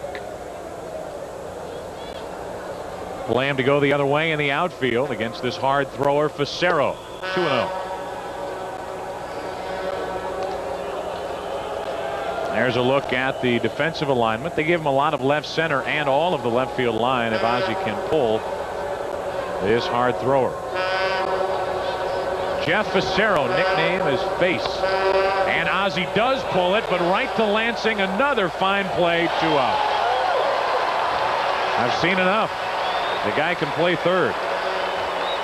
And they actually say that third is probably his worst of the 3 middle infield positions. But he has a pretty darn good arm once he lets go of it. Of course, that arm got him in trouble in the 6th inning where he committed an error against Gilkey, who eventually came around to score this lone run, but that defense also saved 3 more. Later on a ball hit right down the line by Zeal, and as you saw in the replay, Lansing ended up in the third base coach's box. He was a good way foul when he came up and threw Zeal out. Here's Jeffries, who has the only Cardinal hit tonight. 1 ball, 1 strike, and that hit helped the Cardinals score in the 6th inning. Cardinals score the run on a bases loaded walk. And you remember, Joe, if that error would not have committed, Jeffries wouldn't have got up in that inning. That's for sure. An unearned run scored against Jeff Shaw. Right now, Shaw is in line to be the loser if his team cannot come from behind in this one.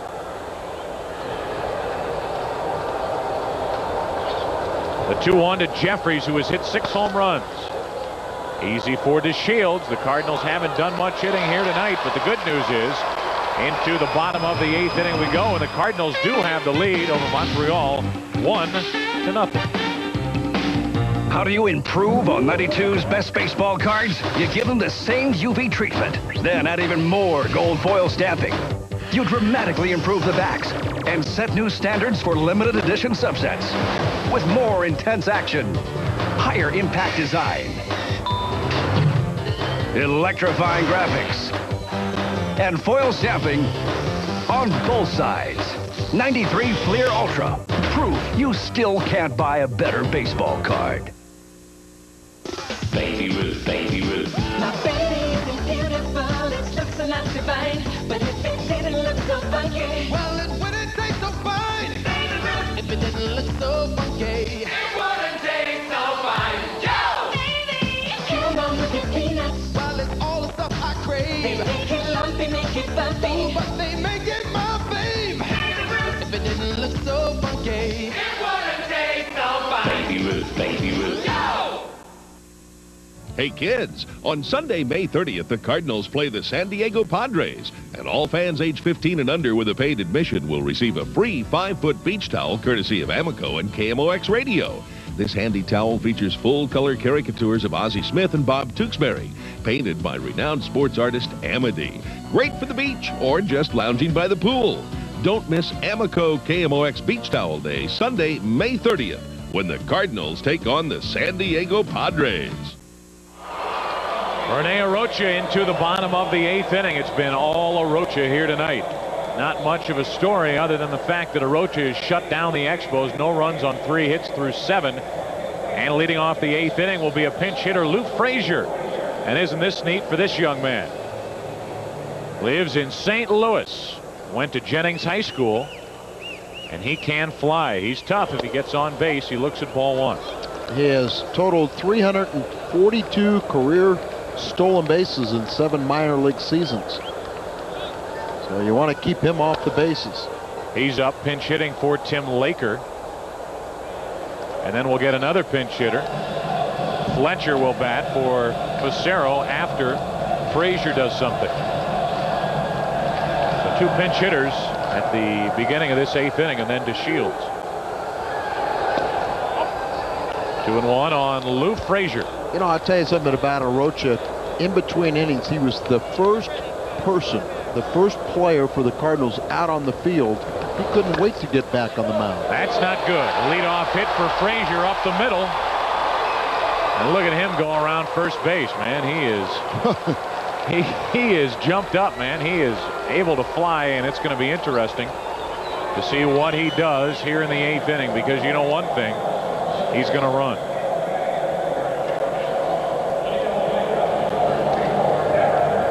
So Frazier is on, and he will be off to the races during this at bat by Fletcher. And you know, Frazier is now batting .600 as a pinch hitter, 6 for 10. And a ball as the Cardinals have their infield moving all over the place, as they have to expect Fletcher to bunt. Excuse me, it's 3 for 12. Marty up here is giving me wrong information. Aaron Fletcher is 5 for 9, including a home run pinch hitting. And they have him bunting, and the only play is to first. Out there, sacrifice good, 1-4. Moving Frazier down to second base. He's there with 1 out. He's the tying run. And we'll take another look at that good bunt by Darren Fletcher. Yeah, he's a catcher by trade, but he gets the bat out there, and Arocha almost handcuffed it. Or handcuffed Alisea. I think that's what Louis is telling him. And look at Joel Coleman. Settle down, settle down. Cardinals start to loosen 2 pitchers in their bullpen. Mike Perez, a right-hander. Left-hander, Rob Murphy.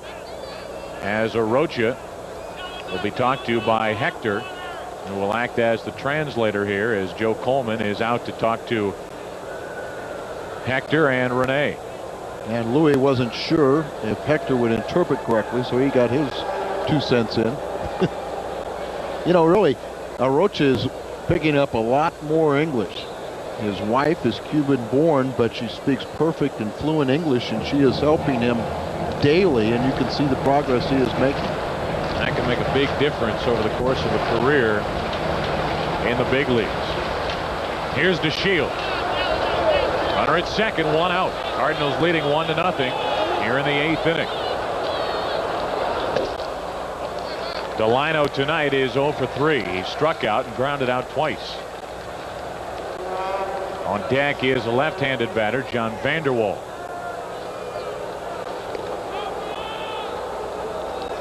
And Arocha a little preoccupied with Frazier out at second base. He's taking his time and getting the ball up there to DeShields. 1 on, 1 out. 2-0. Defensively, they're shortened up a little bit, but pretty much straight away for DeShields, who can spray the ball around the park. And the infield is back. Runner at second, 1 out. And now Arocha has to throw a strike. And he does. 2-1. John Wetland takes over for Rojas in the Montreal bullpen. So Felipe Alou feeling good about this 8th inning.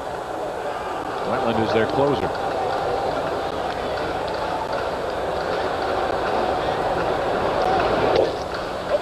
Three and 1 now on DeShields.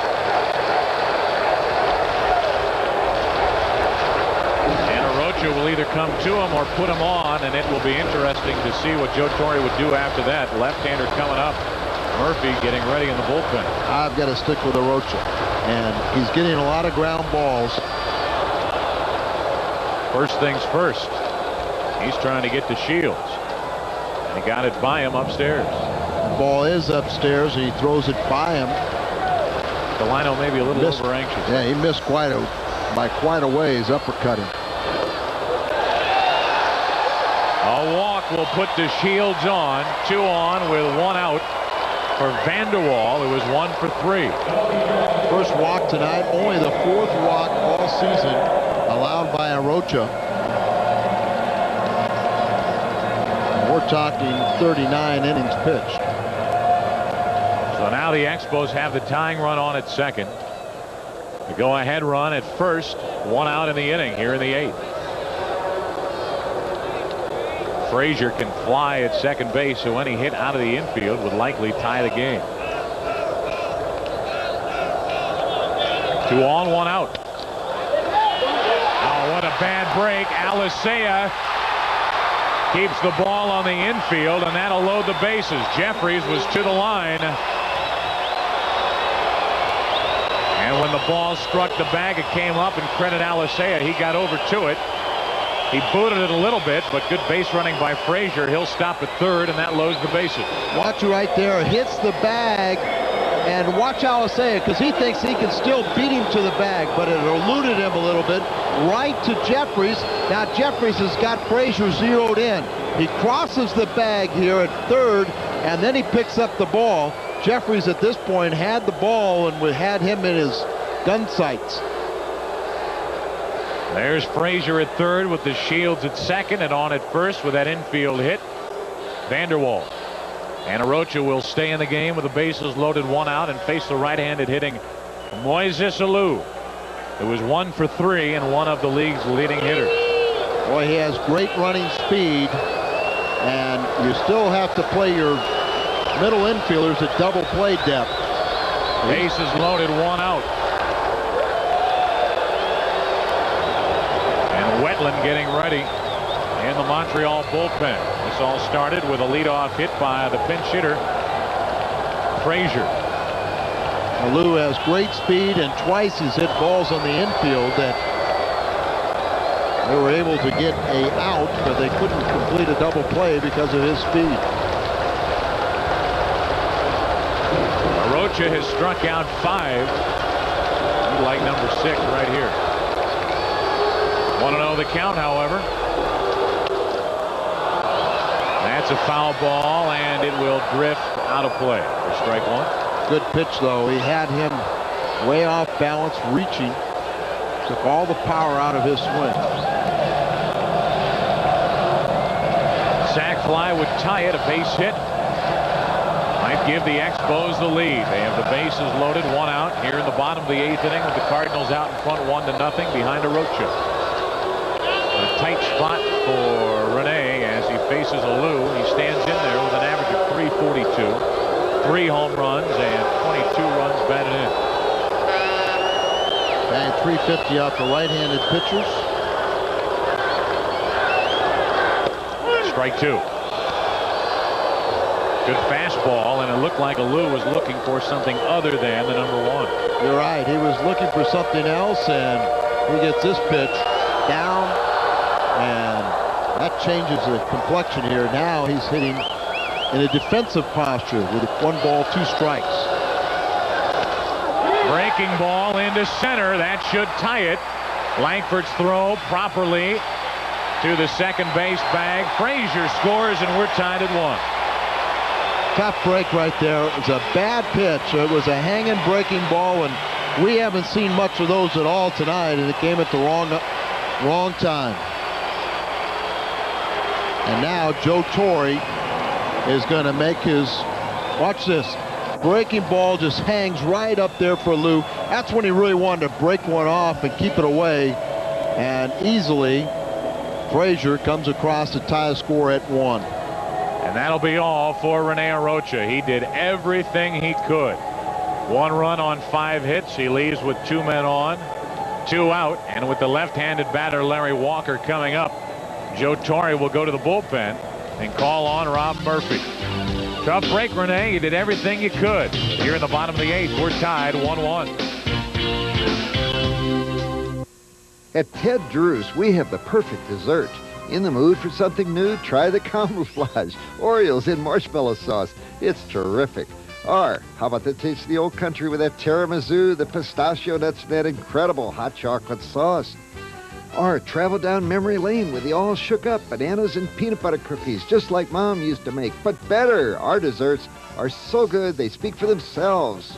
It really is good, guys. Ted Drew's on Chippewa and South Grand. What would you do for $1 million? I'd probably eat my socks. I would eat cockroaches, grasshoppers, grubworms, spider that wiggles. I hate bugs. 100 tamales without taking off the husks. I mean, wouldn't anybody about do anything for $1 million? Yeah, I'd kiss him for $1 million. I've done everything but kissing for a lot less. People will do a lot of unbelievable things for $1 million. All you have to do is pick 6 numbers. Missouri's Lotto. What are you waiting for? We're in the bottom of the 8th. 2 on, 2 out. Tie game now. 1-1. And Rob Murphy takes over. The left-hander has been throwing well, but he's going to have a tough opponent. Left-handed hitting Larry Walker. This is 22nd game, 3.32 ERA. He's pitched total of 19 innings. He's walked 8, struck out 13, and opponents are batting .246 against him. Boy, you just can't say enough about Arocha's pitching there, and one of the very few pitches that he really didn't execute on was that sacrifice fly to Alou. There's Rene. He did everything he could, man. I'm telling you, he can't throw any better than that. Well, once again, when you're not hitting, you don't give there's not a margin for error. There's not one for Arocha when you're protecting a 1-0 lead in the 8th inning, and now Murphy has absolutely zero margin of error. Does have a base open, he just happens to be third. And one of the better all-around players in the National League. Boy, he's good. Larry Walker, you don't keep him hitless very often. 0 for 3. Now he faces a left-hander, Murphy, and left-handers do not bother Larry Walker. No, he just plays every day against all types of pitching. And this guy is one of the best unknown sleepers in the game. One pitch, and Murphy gets out of the tough jam. Ground ball to second, and Walker is 0 for 4 tonight. That'll do it for the first 8. Way to go, Rene. Into the 9th, we're tied 1-1.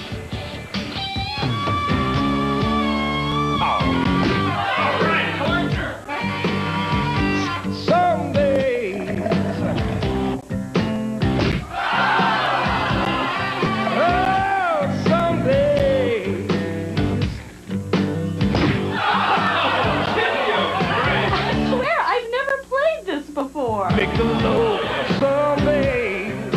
I'm better than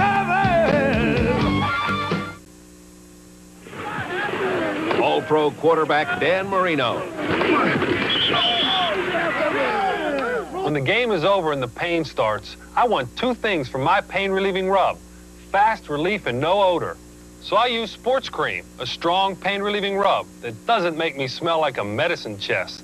I just massage in Sports Cream for fast, odor-free relief. Cream or lotion, Sports Cream sure gets my vote for fast relief and no odor. As she was leaving, suitcase in one hand, little Tommy in the other, she looked back and said, "You can keep the Caravan." If only I'd gotten a Mazda MPV with an available V6, a swing outside door, and a 3-year, 50,000-mile warranty, plus $1,500 cash back from Mazda. We're back together, but we're seeing someone, a Mazda dealer. I recommend you do the same. Save $1,500 on MPV at your Greater St. Louis Mazda dealer now. Well, our Busch Beer game summary, not much to it. We're 1-1 in the 9th inning. Rene Arocha only allowed 6 balls hit into the outfield, but the Cardinals offensively 1 run on only 1 hit. This game summary brought to you by Busch Beer, smooth as a mountain stream. Head for the mountains of Busch. Well, neither one of the starters deserved to lose this game, and both of them, you can make a strong argument that they deserve to win it. Neither one will as we go into the 9th inning, and it's turned over to the bullpen. And Wetland is their closer, making his 16th appearance. He's 2-0, 2.70 ERA, and he has 6 saves. Frazier takes over in left field. He scored the tying run after leading off the 8th inning with a base hit. And the new catcher is Fletcher. And there's a look at Mr. Fletcher, who delivered a sacrifice bunt to help the Expos score that run in their half of the 8th. We're in the 9th, 1-1 the score. Langford starts it with a hit into right center field, and that's trouble. Extra bases for Ray. Into second, he's going to try for 3. Here's the throw, too late.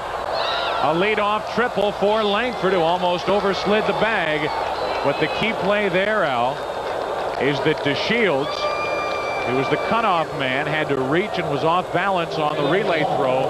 A loose throw to him was a little off the line. Well, let's start with a hit. Pitch down and in. Left-handers like that pitch. Goes all the way to the wall. The center fielder, Alou, hits the cutoff man. And there you see, look at that off-balance throw. and you can't get anything on it. He's a great athletic performer, but you don't get much on that throw, and Langford's leadoff trouble looks good now. Wow. Not after that swing. No, well, I mean, Mark Whitten has never seen John Wetland, who can run it up there with good velocity, but he also has a very good breaking ball. Lee Smith might get a chance to save another. Or should I say, another chance to save the game. He's just happy to be out of Pittsburgh. Did you think that he'd go the rest of the season without getting another opportunity? Heck no. He's the best in the history of baseball. Maybe he'll get a chance. It's up to Whitten, Zeal, and Alicea to give him the lead. And that could make a winner out of Rob Murphy. In relief of Rene Arocha. 1 ball, 1 strike. Sure, everybody telling Whitten, boy, this guy throws hard. This guy throws hard. The first 2 pitches, breaking balls. First, he took a cut at and missed. That won't do the job. 1 out. And Whitten is really struggling. It's up to Zeal. Runner at third, 1 away.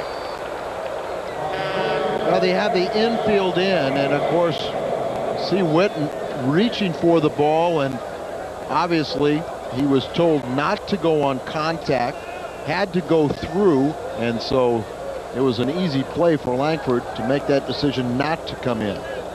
Zeal has hit into some tough luck here this evening. He's lined out to left, and with the bases loaded, 2 out, he hit the ball down the third baseline, only to be robbed by Mike Lansing. Infield in, 1 out, and Zeal takes ball 1. On deck is Louis Alicea. With Langford at third, 1 out, and the Cardinals trying to regain their 1-run lead here in the 9th inning now.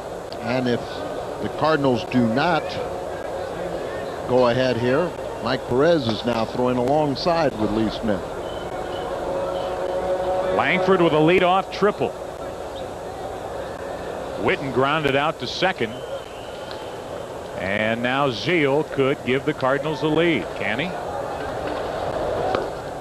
Good pitch. 1 ball, 1 strike. Man, the bottom fell out of that pitch, didn't it? John Wetland, saw him a few times with, he was a starter, you know, with the Dodgers before they moved him into the bullpen, and he's emerging as one of the best closers. He's got that type of temperament.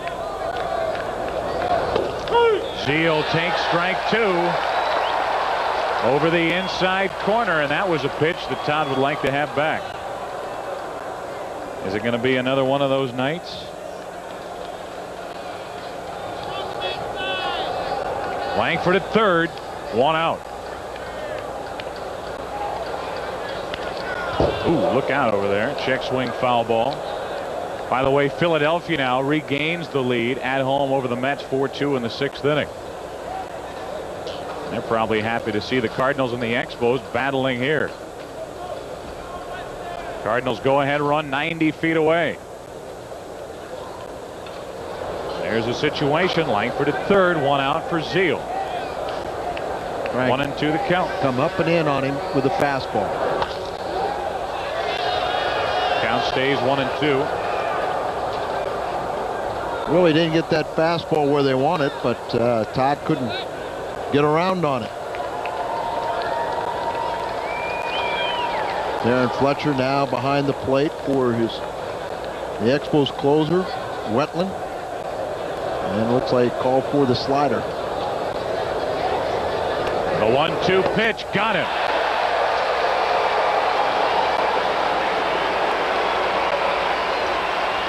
Been a frustrating night for Zeal, and we'll take a look at that entire sequence there. Low and away. Boy, he just wraps that ball and gets right on top, and a good breaking ball and a very defensive swing by Todd. How do you pitch around a leadoff triple? Get a weak ground ball, a strikeout, and now we'll see what he does with Alicea. Cardinals still have a chance. Runner at third, 2 out. I was looking at little Louis. Came into tonight's action. 393 and 6 RBIs on the road. He has 9 RBIs on the year. But he is also old for his last 14. Good way to break out here. Game-winning hit. It's 2-0 with Villanueva on deck. Wetland might not mind putting Alicea on. Langford to lead off triple, and he hasn't budged. Witten and Zeal couldn't bring him home. And it's 3-0 on Alicea, and you can kind of gather that Wetland doesn't mind at all putting Alicea on base. Well, you know, you really can't think that way because you're not going to face Villanueva. I would be shocked if Joe Torre did not send up a pinch hitter. Swinging on 3-0. Louis fouls it away. It's going to take a hit here or something out of the ordinary if the Cardinals are going to score a run. This game has been rather ordinary. Cardinals 1 run on 2 hits. Joe, you really want to be hitting the head of the count on Wetland. You don't want to be behind when he throw that breaking pitch. 3-1 to Alicea. 3-2, and Louis fisted that ball foul. There's no doubt, Al, that Wetland has terrific stuff. We saw it in that at bat by Zeal, and now Fletcher out. What do you think? Telling him, don't worry if you don't be too fine here. No, you know what he told him right there is, he says, Joy, you got a good fastball right now. You're throwing a few of them to him, but if you go to the breaking ball, that you know, he wanted to know if he wanted to go to the breaking ball. He says, no, let's go right after him with the fastball. 3-2 pitch. Louis stays alive. Potential winning run at third, 2 out. He was there with nobody out. Expos brought the infield in. It paid off on the at-bat to Witten, and Zeal struck out. Keep on throwing that fastball to Louis, and I like our chances. Langford at third, 2 out. Tie game, 9th inning. Here's the breaking ball. Here's the curveball. How do you lay off that pitch? That's what I'm saying. Good bat. Good at bat for Louis. He kept on getting the fastball, so finally they said, well, let's tantalize him with a breaking ball, and he laid off it. It's a heck of a pitch by Wetland. But see, that's why I'm saying, you know, that's why you want to be hitting ahead in the count, because when you have to protect the plate and he's throwing those pitches off the plate, it makes for a bad combination. Well, that'll bring in Gerald Perry to pinch hit for Hector Villanueva. Villanueva, while he was in there 0 for 3. Perry has had a nice road trip so far, delivered the game-winning hit in Pittsburgh on Friday night in the 11th inning. And yesterday, pinch hit in the 9th inning, led off with a walk, stole a base, and scored the tying run. Gerald was one of my batting practice, and he's going to do something positive here today. Joe Kerrigan, the pitching coach, out to talk to not only Wetland, but the entire Expo organization as they meet on the mound. They're 2 out, runner at first and third. What's this conversation about? Well, he's telling them about that we're probably going to do a 2-out squeeze here. That's what I mean. I mean, what? Yeah, I agree with you. Go after him. You know, don't even worry about what's going out there. Joe Torre says, I'm just sending up my best pitch hitter. You know, there's nothing tricky here. Langford with a leadoff triple. Alicea drew a 2-out walk. Perry, can he come through again? This might be Gerald's road trip. First and third, 2 out. And ball 1. By the way, Rod Brewer is in the on-deck circle if the inning continues past Perry. Brewer would bat for Murphy. Perry now is hitting for Villanueva. First and third, 2 out. 1 ball, 1 strike, and Perry was late with that swing. Gerald getting up there a little bit. It's a little tardy on those overpowering fastballs, but he's also a veteran. He won't swing it too many off the plate, and the more they throw him, the more he'll get his timing down. 2-1 to Gerald.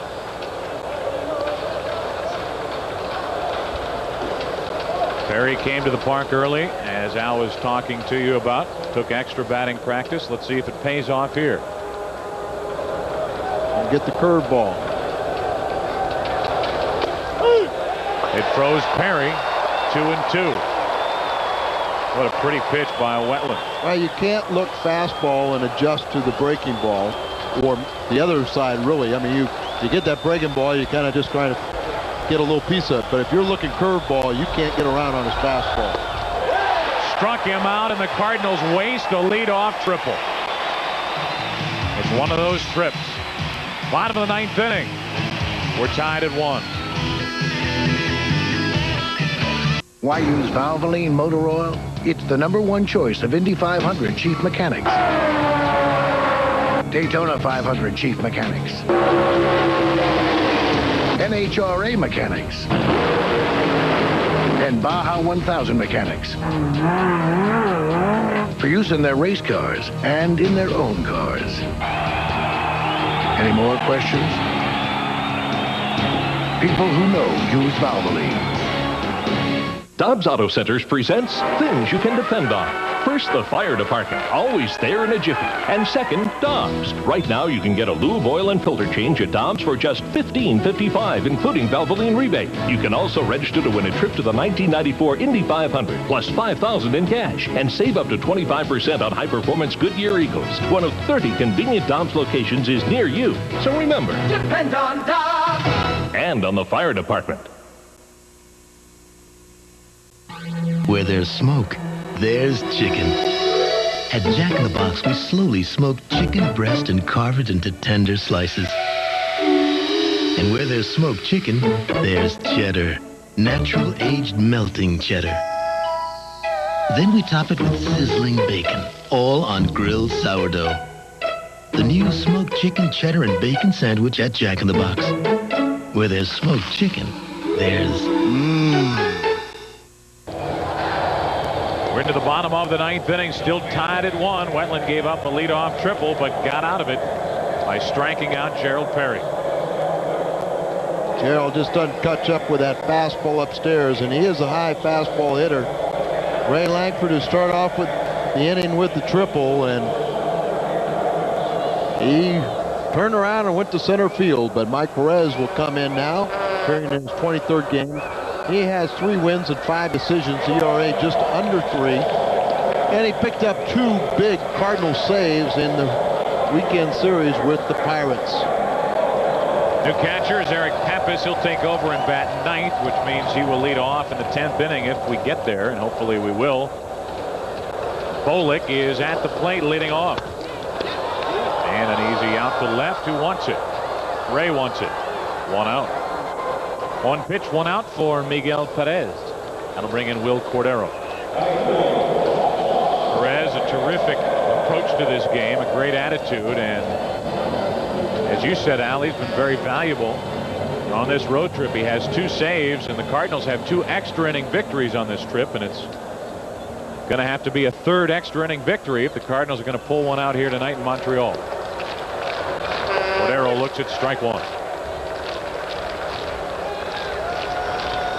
This game took an about face, or at least really changed when Lansing made that diving stop with the bases loaded and 2 out on the ball hit by Zeal. That kept the Expos in the game. Otherwise, you hand Arocha a 3 or 4 run lead and kiss it goodbye. Well, you and I were remarking the tough play in that inning where the Expos scored the run was the base hit that hit the first base bag. If it doesn't hit the bag, Jeffries was right there to field it. And 2 out. And Alou never would have gotten to the plate for the sacrifice fly. Or he would have gotten to the plate and made the 3rd out. Perez had Cordero reaching, and the count stays 1-2. Well, we were rolling right along through this one at the Big O, but it looks like we're headed for extra innings. Let's hope. Cordero up now and Lansing up next. 1 ball, 2 strikes, fastball inside. And a check swing ball right back to Perez. Cordero had no idea where that ball was. Now he does, and he knows he's out. 2 gone.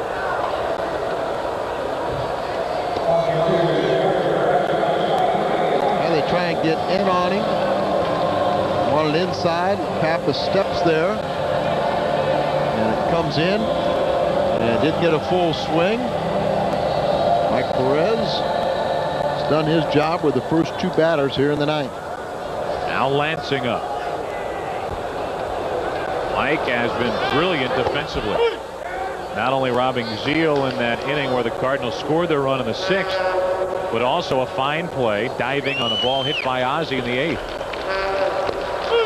Boy, Perez is just pumping him in. He's ahead of the count, 0-2. Just a machine. La machine. 0-2. Let's see if there's not the. Oh, they're going to spot the ball down the way. And Lansing stays alive. This little guy has hit 3 home runs, Mike Lansing, and Perez, even though it was 0-2, made that one pretty good. Well, he just didn't get it where he wanted it, but he couldn't get around on it. The key was that it was up and away. There you see the good breaking ball down and away, and that's where they wanted it. You know, waste something there, try and get the hitter to go after it.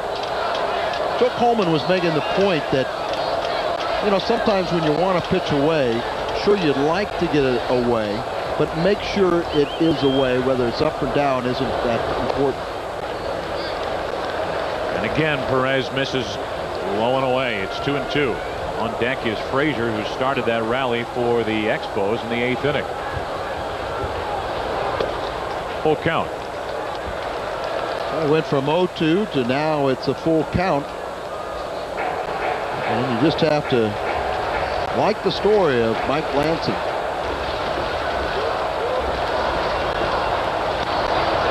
There's a hit into right. Nice play by Witten to cut it off. A 2-out single for Lansing, and that'll bring in Frazier. Well, never easy.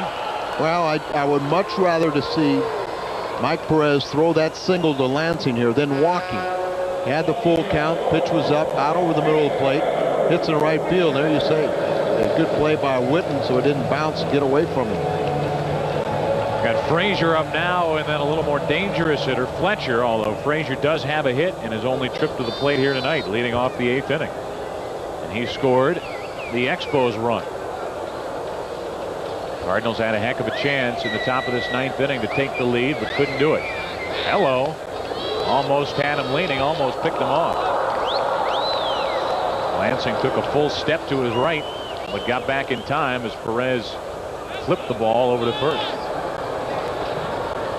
He gives Lansing a good move there. Might be out of the 9th inning.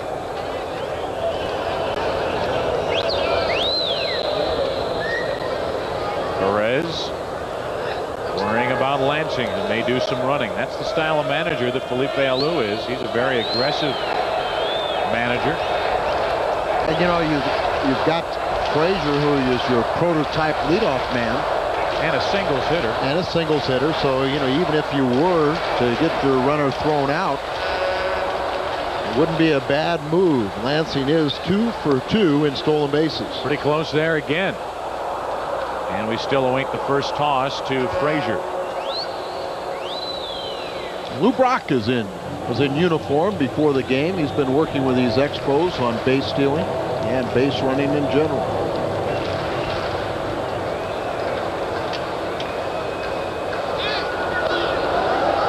Montreal leads the National League in stolen bases by a considerable amount over San Francisco, 11. And the Cardinals are even on that list because they have been doing a lot more running lately. Got off to a slow start.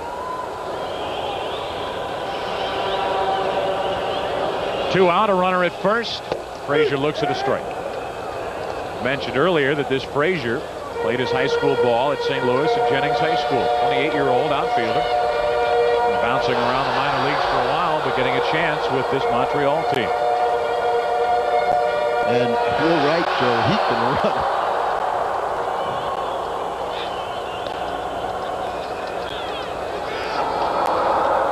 Long time in between pitches to Frazier.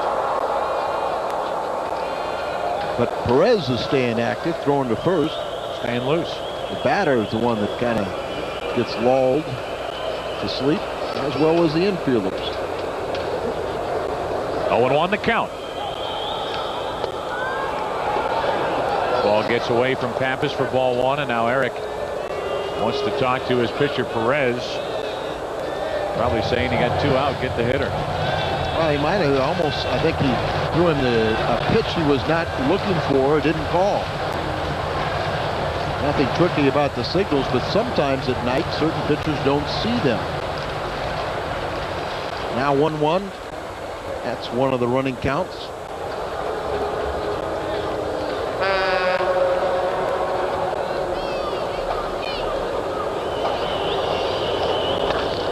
To third, off Zeal's glove, and that'll be a hit. And we'll send the other runner to third. They're going to bring him home. Here's the throw by Gilkey. See ya. Thank you very much. Thank you very much. The third base coach is Jerry Manuel, and how he sent Lansing there, can't understand. We're going to extra innings, tied 1-1. Come on, Bubba. I know you're in there. Someday. You're not Bubba. Some days. All right, one more cast and I'm out of here.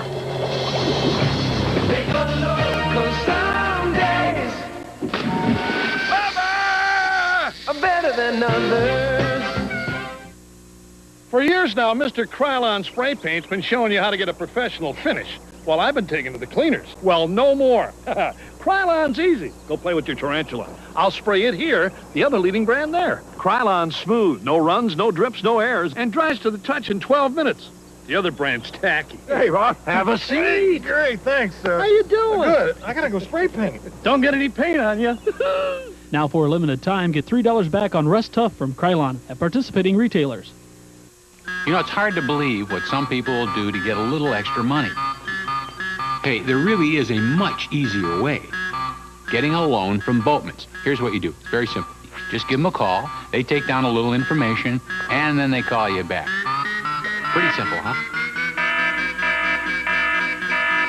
I think I found some money. You found my money. Huh? I said get a loan. It's a lot easier. Boatman's Loans. As easy as 1, 2, 3. Ow! Let's take a look at that play. This runner starts out at first base, and this ball stays very close to the infield. Can you imagine? He's got to be wondering what in the world happened when he goes by his back, because he was watching it all the way. He probably couldn't believe it that the third base coach gave him the go sign. He puts his head down, and look at this. He goes, well, I guess I'll try and run into him, but he runs right into an out. His third base coach, Manuel, sends him in kind of a very unusual situation, sent him right into running into an out. Take one more look, and we know that this is a good, young, aggressive team, but you have to draw the line somewhere. This ball could have been 10 feet up the line either way, and runner's still out. Jerry Manuel, an aggressive third base coach, and he sent the runner, and he leaves Fletcher in the on-deck circle, and we head to extra innings. A number of changes on the mound for Montreal as we go to the 10th, tied 1-1, is Mel Rojas. Hard-throwing right-hander takes over for Wetland, who goes 1 inning, allows no runs on 1 hit, struck out 2 and walked 1. They bring in Sean Berry to play third base. He takes over defensively, and Greg Colburn takes over at first as you look at the numbers on Mel Rojas. I guess these guys can only go 9 innings. They're position players. Most people try and conserve your bench when you go into extra innings. This is the 4th pitcher of the evening for Felipe Alou. Here's Eric Pappas, his first at bat. Took over defensively in the 9th inning. Hits the ball hard, but right at Cordero. Nice play. Good throw. 1 out. Boy, Pappas hits the ball hard, it seems, every time up. And that'll be the first out. Nobody on, and Rojas will now face a familiar face, Bernard Gilkey. Bernie is 0 for 4 tonight.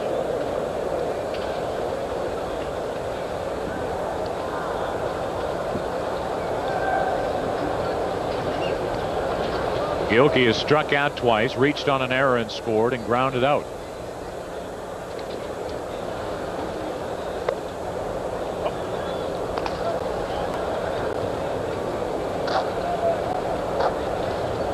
Gilkey trying to get on in front of Ozzie, who waits on deck. And he does. Base hit to left. Gilkey gets on the board with his first hit of the evening. And that'll bring in Ozzie, and let's see if the Cardinals can have a little more extra inning magic. Well, this time another slider, and he's out in front of it and pulls it beyond the third baseman into left field. It's always interesting to see when you bring in extra innings the corners of the infield, the third baseman and first baseman near the bag, how often it helps you as opposed to how often it hurts you. Not saying that Barry would have had that ball, but he definitely would have had a chance had he been back at a normal position. I think it usually hurts you. I do too. I really do. I think, you. How many balls are hit right down the line and during the course of a game? You stop somebody from second guessing it. But I think if you really played it out, you would find that, you give up more singles. Yeah, you protect the doubles, but you give up all the singles. Gilkey on at first. He might run. Ozzie at the plate. And a strike over the inside corner. Ozzie this evening is 0 for 3 with a walk. Same situation here with a guy like Ozzie, who is so adept at pushing the ball to left field. You got that third baseman in and guarding the line. I just like your chances. Rojas a long look. That's a foul ball. Trying to get out of play. Will it? No. 2 out. And it's going to be up to Jeffries as Ozzie fouls out to the third baseman, Sean Berry. Ozzie using that heavy bat. Looks like he can't swing it. He tried to go to left field, but got underneath it, popped it up, and the new third baseman right there to catch it.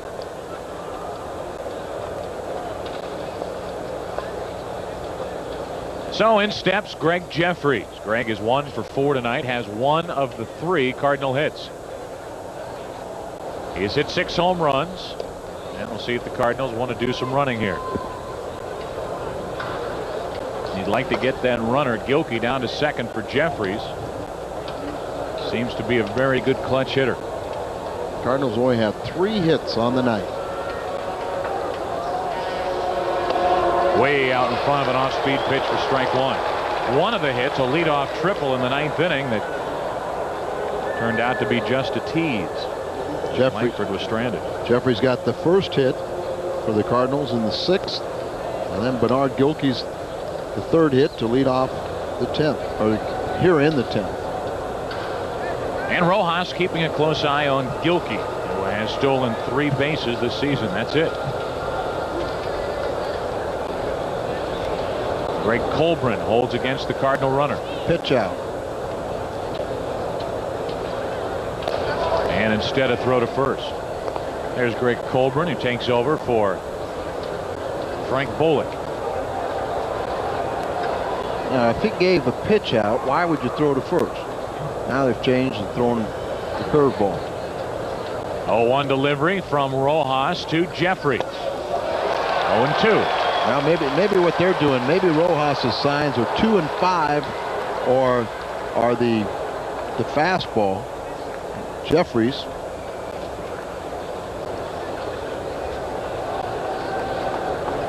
And that closed fist is just a throw to first.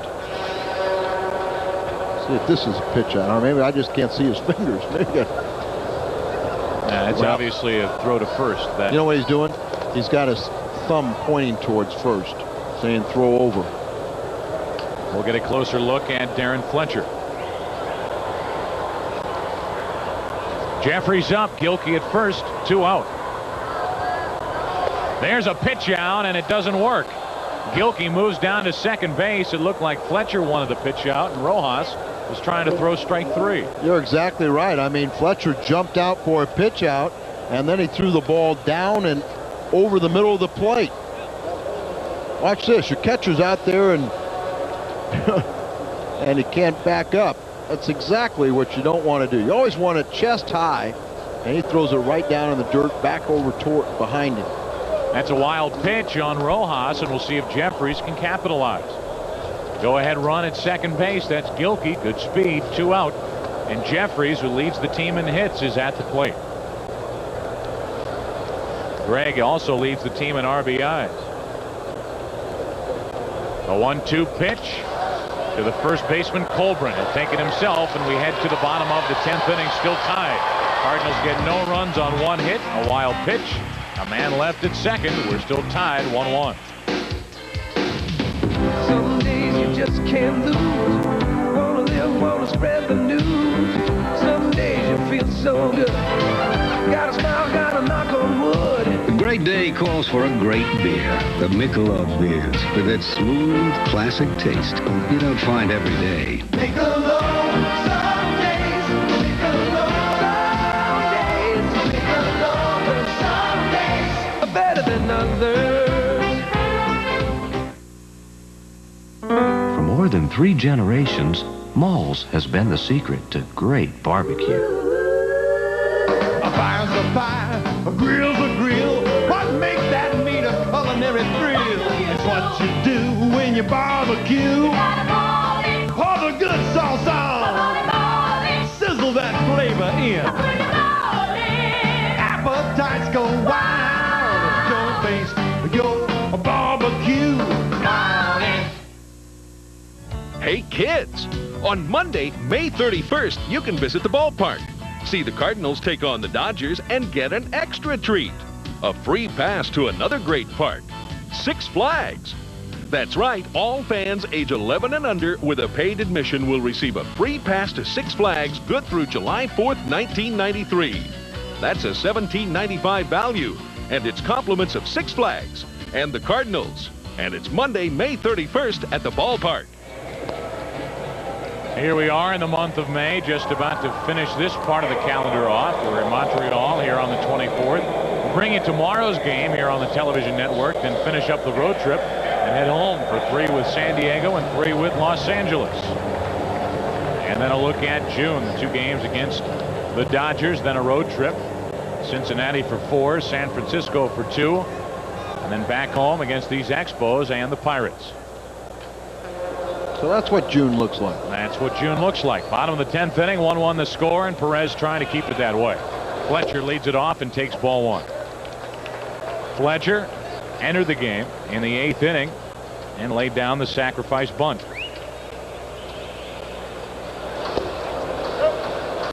Where was that pitch? Utters Mike Perez. It's 2-0.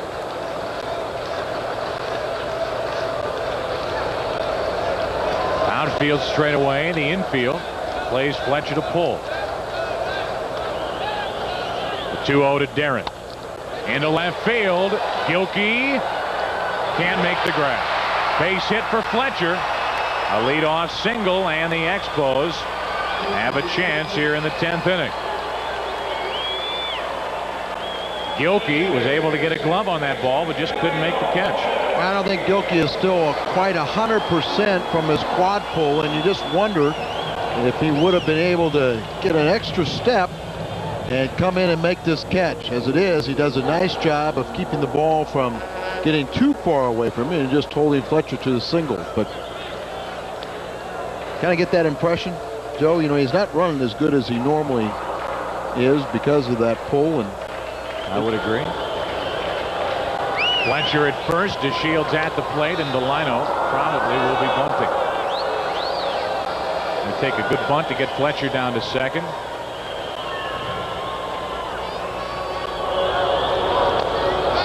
Back to the pitcher, and that'll get the job done. Out at first, and the winning run at second base with 1 out for Colburn, and then a lose. So a sacrifice, good, 1-4. That'll bring in Greg Colburn, batting in the spot vacated by Vanderwall.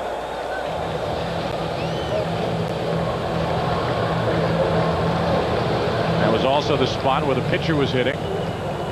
And then when Felipe Alou brought in Mel Rojas, he also inserted Greg Colburn. Very talented right-handed hitter, and you can see that by the numbers. .329 average. Winning run at second, 1 out. Perez does get the luxury of facing back-to-back right-handers, but they're tough hitters. Colburn now and Alou up next. And then Walker after Alou, and with that, Cardinals warm up left-hander Real Cormier in the bullpen. Colburn, really aggressive hitter, has had much better success against left-handers. Strike over the inside corner, 1-1. He dives into the ball, likes to get his arms extended, and you saw that pitch inside. We're in the 8th inning now at Philadelphia, and the Phillies out in front of the Mets 5-3.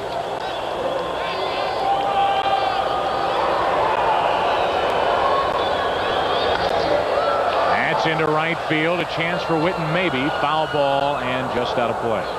1-2 the count. By the way, the Montreal Canadiens will move to the finals for the Stanley Cup playoff as they defeat the Islanders 5-2.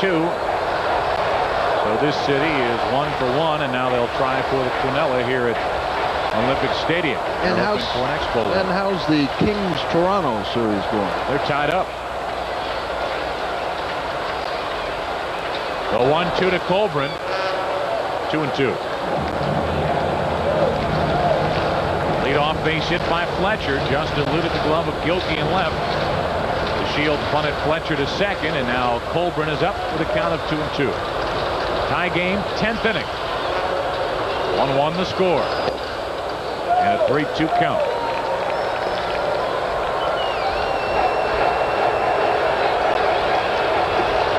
Hate to look back.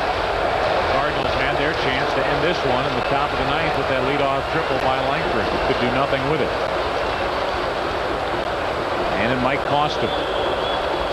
The 3-2 pitch. Ball foreign, and also gets away from Pappas, and the winning run is at third base, and that should be a passed ball. Right, Joe. Ball four, and before Pappas was really trying to pump up his pitcher, and it was an errant throw, but Pappas boxed the ball, and Fletcher was out at second base easily.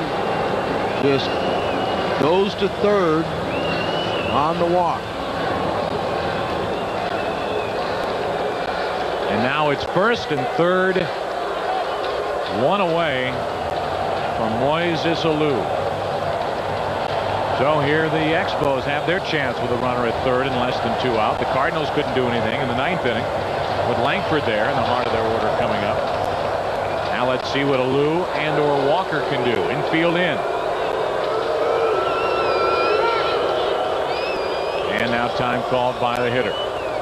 Real Cormier getting loose in the bullpen, but that might be in vain depending on what Alou does here with first and third, 1 out. Wasn't such a bad idea. I wasn't really afraid if Perez had walked Colburn, but I sure didn't want to see that pass ball. That's foul and almost killed the runner at third. Darren Fletcher at third base just saw his life flash before his eyes. Look at this. You always want to take your lead in foul territory because if the ball hits you, you're not out. But it doesn't say anything about dying in the meantime. That's scary. That is scary. First and third, 1 out. Infield still in for Alou, who got a pretty good swing there against Perez. Another ball gets away from the bullpen. Bernard's had to retrieve 2 of them since Alou's been hitting.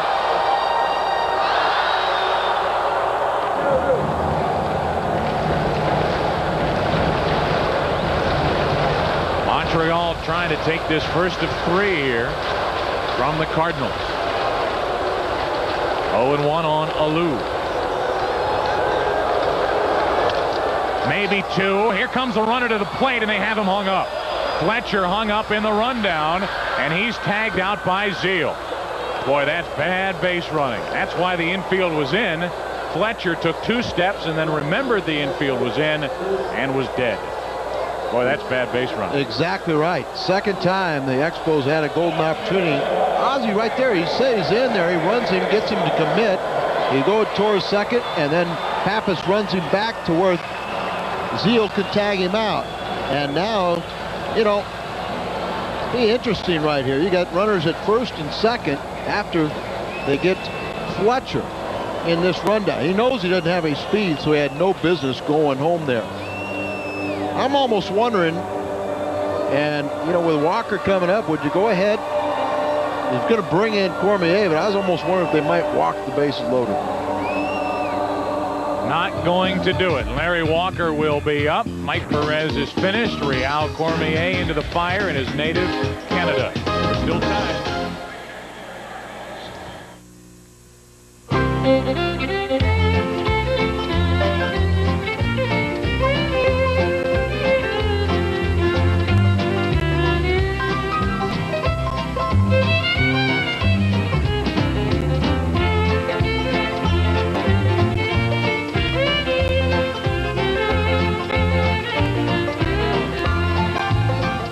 Southwest Airlines to Louisville. Just plain smart. Guess what? Right through Memorial Day on your way To the park, to the beach. the church, picnics, stop at Hardee's and get an 8-piece Hardy pack 8 pieces, fried chicken, 4 biscuits. for $6.99. Hey, good deal. Then get a second Hardy pack for just $4. Whoa! A second Hardy pack for just $4. That's enough to feed Mom and Pop. My husband, my mother, my grandpa. Kids. Are you ready for some real food?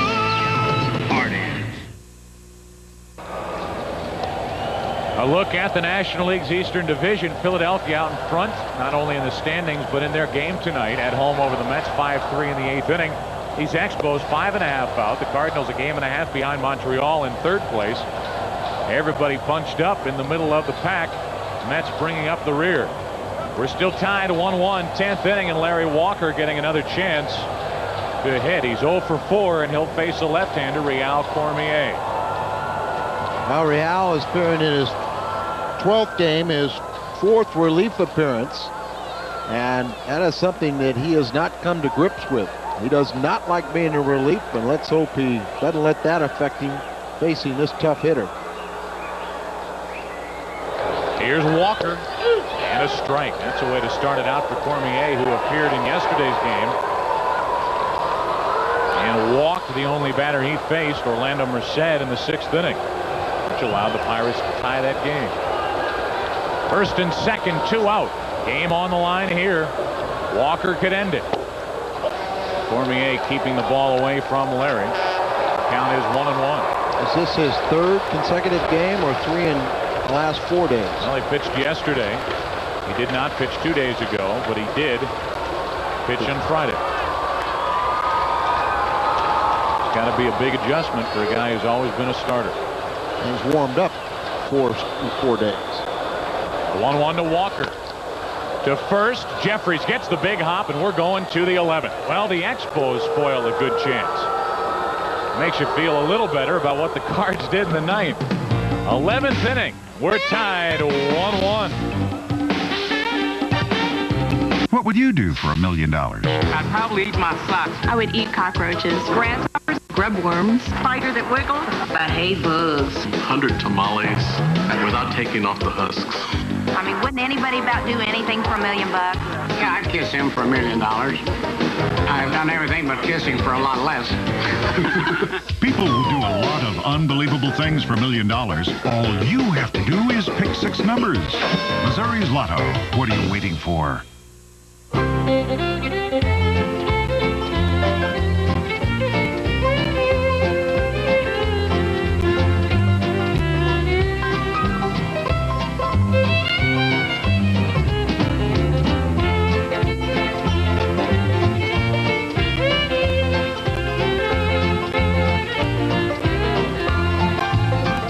Southwest Airlines to Louisville. Just plain smart. Guess what? Right through Memorial Day on your way To the park, to the beach. the church, picnics, stop at Hardee's and get an 8-piece Hardy pack 8 pieces, fried chicken, 4 biscuits. for $6.99. Hey, good deal. Then get a second Hardy pack for just $4. Whoa! A second Hardy pack for just $4. That's enough to feed Mom and Pop. My husband, my mother, my grandpa. Kids. Are you ready for some real food? Cardinals collectively as a team must be leading a good life. They're getting chance after chance, and we go to the 11th because of this base running mistake, or at least this help get the Cardinals out of a tight spot. And I think for the 2nd day in a row, you got to put a lot of blame on the 3rd base coach. He's got to stop this guy from even going. And you know, he's stopping the other runner from coming to 3rd. But sure, but I mean, it's not a contact play. He's got the play right in front of him. You got to yell and scream and tell him you can't go. Once you take 2 steps down the line, you're dead. Yeah, but there's no reason to take 2 steps down the line. I agree with you. And again, we talk about fundamentals, and that's something you hear some of the older baseball fans talk about, fundamentals or lack thereof with today's player. And these 2 teams here this evening are putting on a clinic defending that argument. Langford will stand in. Let's see if he can do the same thing. He led off the 9th inning with a triple, and he'll lead off the 11th inning against another right-handed pitcher. This time Mel Rojas with Langford, Witten, and Zeal coming up. Let's also credit Cormier with a good job of getting the tough Larry Walker, and Cards can come back here. Might hand him a victory. I remember he hasn't come to grips yet with relief pitching, but you pick up a victory in relief tonight, and it would help him understand why he's there. Still think he'll be in the rotation before long. Langford leading off, 11th inning, 1-1 the score. Well, you can go home with a home run.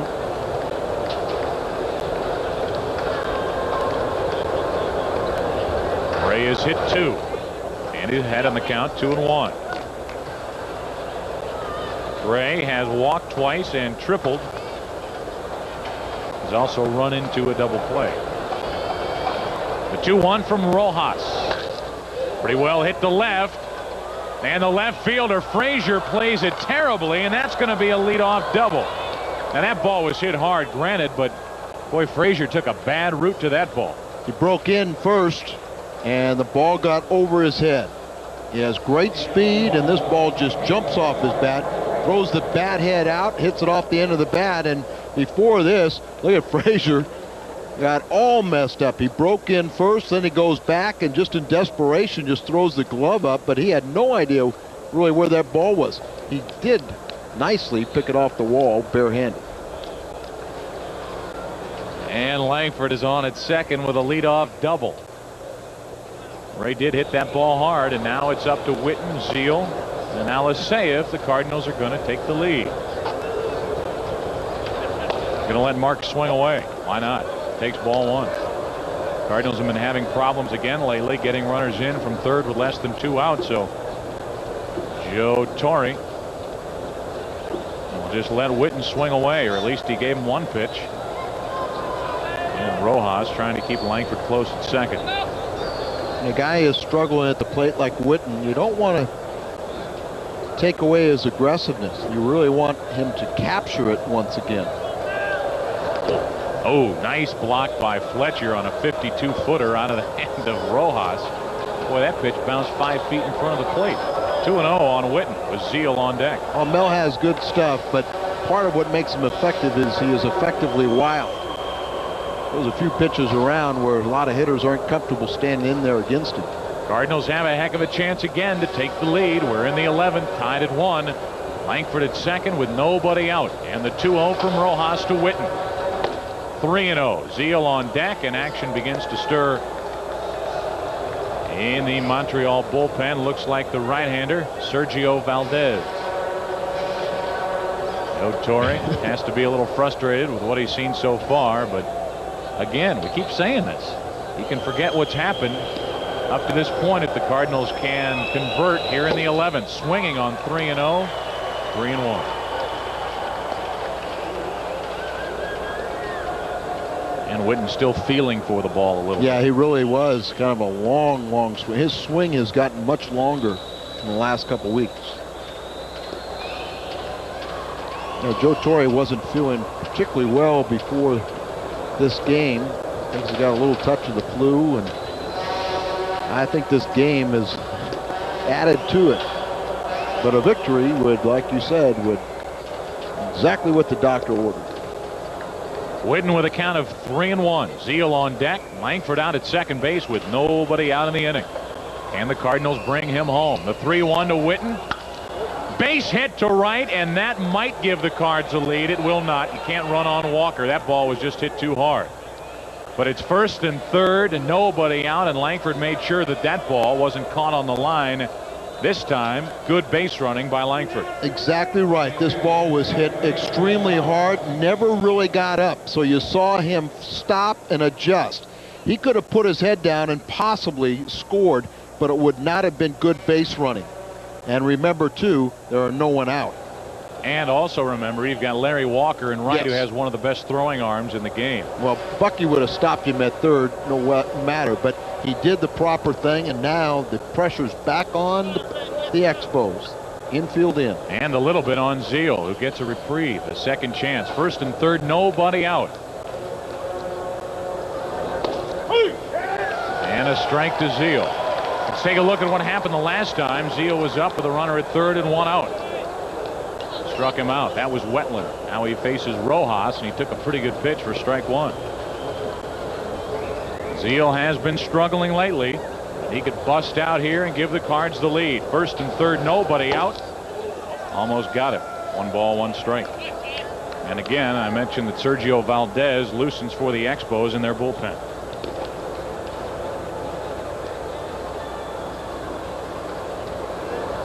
Lee Smith cranks it up in the Cardinal bullpen. 1-1 to Zeal. And a little flare into right. That won't do it. Zeal broke his bat. 1 out. That's the one guy you don't want to hit the ball to. Larry Walker in this situation with a runner at third. And the frustration continues for Zeal, and now Alicea has the pressure on him. When are the Cardinals going to bust out of this? See where the pitch is. Got underneath it. He pops it up. Walker coming in, and he has a terrific throwing arm and accurate. And he really was in terrible form throwing that ball, but he knew his reputation would keep the Cardinals from even coming home. Well, first and third, 1 out for Alicea. Langford at third, Witten at first, and a check on the runner. Zeal, you know, is just so anxious at the plate, and he offered it that bad delivery up and in. And so now Alicea has the pressure on him. Got to pick up your teammates if you're going to win over the long haul. There's ball 1. We talked about this the other night. One guy doesn't do it. If you're going to be a good team, the next guy has to come up and get the job done. Just think, if the Cardinals win this game, they're going to win 3 out of 4 against, clubs they have to beat without hitting. A 1-0 to Alicea, who could put the Cards on top. Instead, Rojas keeps the eye on Witten at first. Montreal has 8 hits. Cardinals with only 5, but we're tied here in the 11th. Leadoff double by Langford, a base hit by Witten. Zeal fly to right. And now Alicea drives one down the line, and that will give the Cardinals the lead. Not only does Langford score, here comes Witten. It's going to be a 2-run hit for Alicea, make it a 2-run triple. And the Cardinals lead it 3-1 here in the 11th inning. And Alicea certainly did pick up the Cardinal attack here in the 11th inning. 11 RBIs, and that gives him 8 RBIs on the road. He hits this ball with authority inside the right field foul line, right inside the bag. It goes down the corner, and we couldn't see. It hits the mound here, and Larry Walker had to have had some trouble. We couldn't see it at all. No, he got to it pretty quick, but the Cardinals get not only to Langford from third, but Witten all the way from first base comes around. And now Brewer could add to the lead. Infield in. Runner at third, 1 out, and Brewer pinch hitting for Cormier, who could pick up the win. Wouldn't that be nice? It's going to be up to Lee Smith. Strike 1 to Brew, who knocked in the game winner yesterday on a sac fly to Merced. Big Lee Arthur, happy to be out of Pittsburgh, Pennsylvania.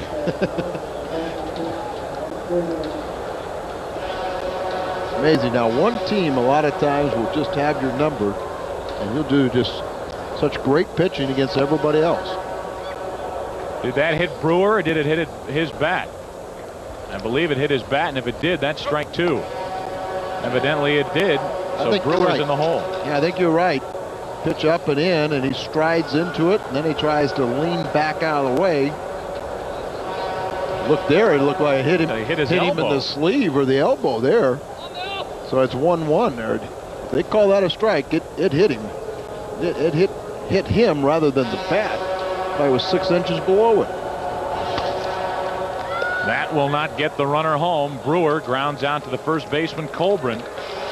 Boy, you'd like to get that extra run, and it's going to be up to Eric Pappas if the Cardinals are going to do that.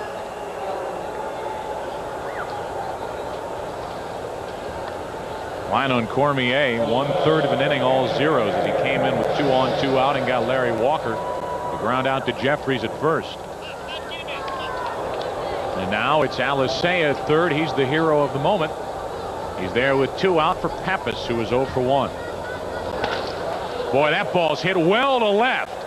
Back, and off the wall. End of score, Alicea, and the Cardinals lead by 3. Eric Pappas with a run-scoring double, and it's 4-1 St. Louis. That away, Eric. Boy, one time that pass ball looked like he was going to be the GOAT. Alicea got us 2 more, or gets us 2 more to take the lead, but this third one is a big, important one. Double right off the wall. Alicea, who's been doing great hitting on the road, got the Cardinals the lead, and he just trots home with an additional run. And now we're going to make a pitching change. That's going to be all for Mr. Rojas. He could be the loser. Sergio Valdez into the game as Eric Pappas delivers a 2-out run-scoring double. Good news, Cardinals lead at 4-1 here in the top of the 11th inning. Snooks has a great lineup of savings for you today. Here's the windup and the pitch. Malt's barbecue sauce, 2 for $3. Next on deck, Eagle chips, on sale, half price. And a double play. Ortega sauces, buy 1, get 1 free. And here's Snook's designated hitter. Pride of the Farm whole pork butts, 88 cents a pound. Make a short stop to Snook's, your savings store. Where there's smoke, there's chicken. At Jack in the Box, we slowly smoke chicken breast and carve it into tender slices. And where there's smoked chicken, there's cheddar. Natural aged melting cheddar. Then we top it with sizzling bacon, all on grilled sourdough. The new smoked chicken, cheddar, and bacon sandwich at Jack in the Box. Where there's smoked chicken, there's 4-1 Cardinals. 3 runs here in the top of the 11th inning. 3 runs on 4 hits, and now Bernard Gilkey steps in there to face Sergio Valdez, the new Montreal pitcher. Pappas at second, and he'll be stranded as Gilkey grounds out for 3. But the Cardinals get 3 runs on 4 hits and make that man very happy. Lee Smith to the mound. The Cardinals lead the Expos 4-1. Where to find the Mountain Man? A mountain man can often be found on the trail of adventure, in search of remote watering holes, or weathering harsh climates. Most often, however, you'll find the mountain man wherever you find smooth bush beer or easy drinking bush light. So, head for the mountains and find yourself in the wide, open world of the mountain man.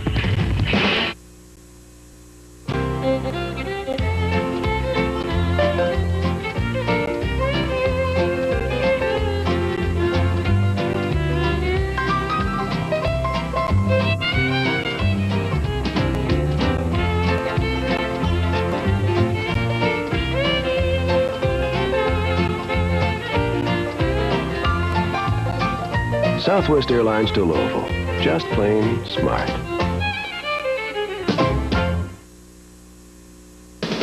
Anytime, any place. Go fish. Anyone, any taste. Go fish. Any day, any night, any size, appetite. One place does it right. Go fish. At Long John's, get what you want any way you want it. From combo platters to baked meals, from value packs to $1.99 specials. You can get your wish. Anytime. Go fish. Long John Silver's. Go for one of our 3 great $1.99 specials. And don't forget to add a piece. Isn't it funny how things work out? This is what we talked about at the beginning. Big Lee, the peaks and valleys. Cardinals and Cubs all-time saves leader. And, of course, with the Cardinals, he is tied with Todd Worrell, but he could break Toddy and become the all-time saves leader by himself. 5th in the National League with the 12 saves, but lately he's been giving up that home run swing. He's given up 4, but he might go the rest of the year without giving up another one, and he will become the all-time Cardinal saves leader with his 13th here tonight. You know, we were talking about what a bad game yesterday, but forget, he was the winning pitcher in that ball game. That's right.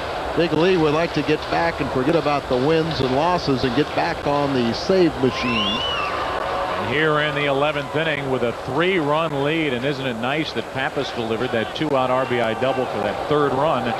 He will face Berry and Cordero to start it off. Speaking of threes, this would be the Cardinals' 3rd extra inning victory on this road trip. I don't know. What's going on? Whatever it takes. You only get paid for 9. I get paid all the way through. 1-0 the count on Berry. And a strike from Big Lee. This for Berry is his first at bat of the evening. Lee Smith came in yesterday in the 9th inning and gave up that home run. Hit by Kevin Young. That was in Pittsburgh. Ozzie playing in shallow left field. Throws Berry out at first base by a half step. And he knows how to play that position. That's obvious. But when you see Ozzie start there, double pump, take his time and get the runner by a half step, you realize just how good he is. Final in from Philadelphia. The Phillies defeat New York and Frank Tanana 6-3. Tommy Green was the starter. He's still undefeated for Philadelphia. And so it looks like the winner of this one will stay where they were at the start. The Cardinals win it, they'll stay 7 out.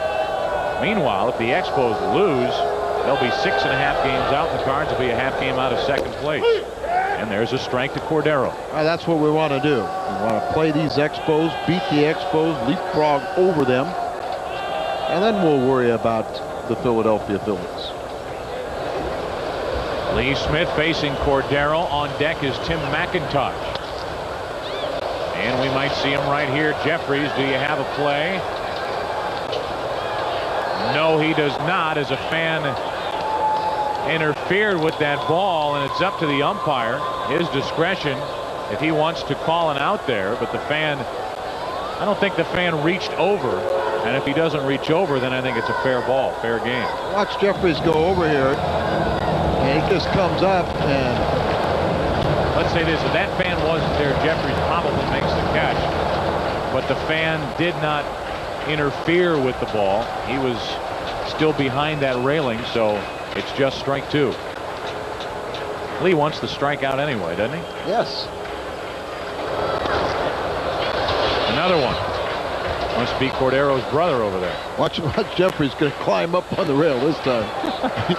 Greg's got a smile going. Everybody can smile now. It looked like it was going to be a frustrating night, but Cardinals lead by 3. So, by the way, I was talking to Felipe Alou and asked him what was his assessment of the Phillies, and he said, well, they got those big guys in the middle of the order, and they've got Dykstra, but he said, other than that, they are an impressive club. He said, we hit their closer, we beat Mitch Williams, their middle relief gave him some problems. He said, I don't think they're that good a team. You could get a pretty good argument from a lot of people. And make no mistake about it, they are a good team. Just told you what Felipe said. I know. 0-2 on Will Cordero with McIntosh, longtime minor league catcher, on deck. Gotcha. Picks up the strikeout. 2 out, nobody on, and Lee Smith trying to pick up save number 13, but I guess more importantly, become the Cardinals' all-time save leader, breaking the record set by Todd Worrell.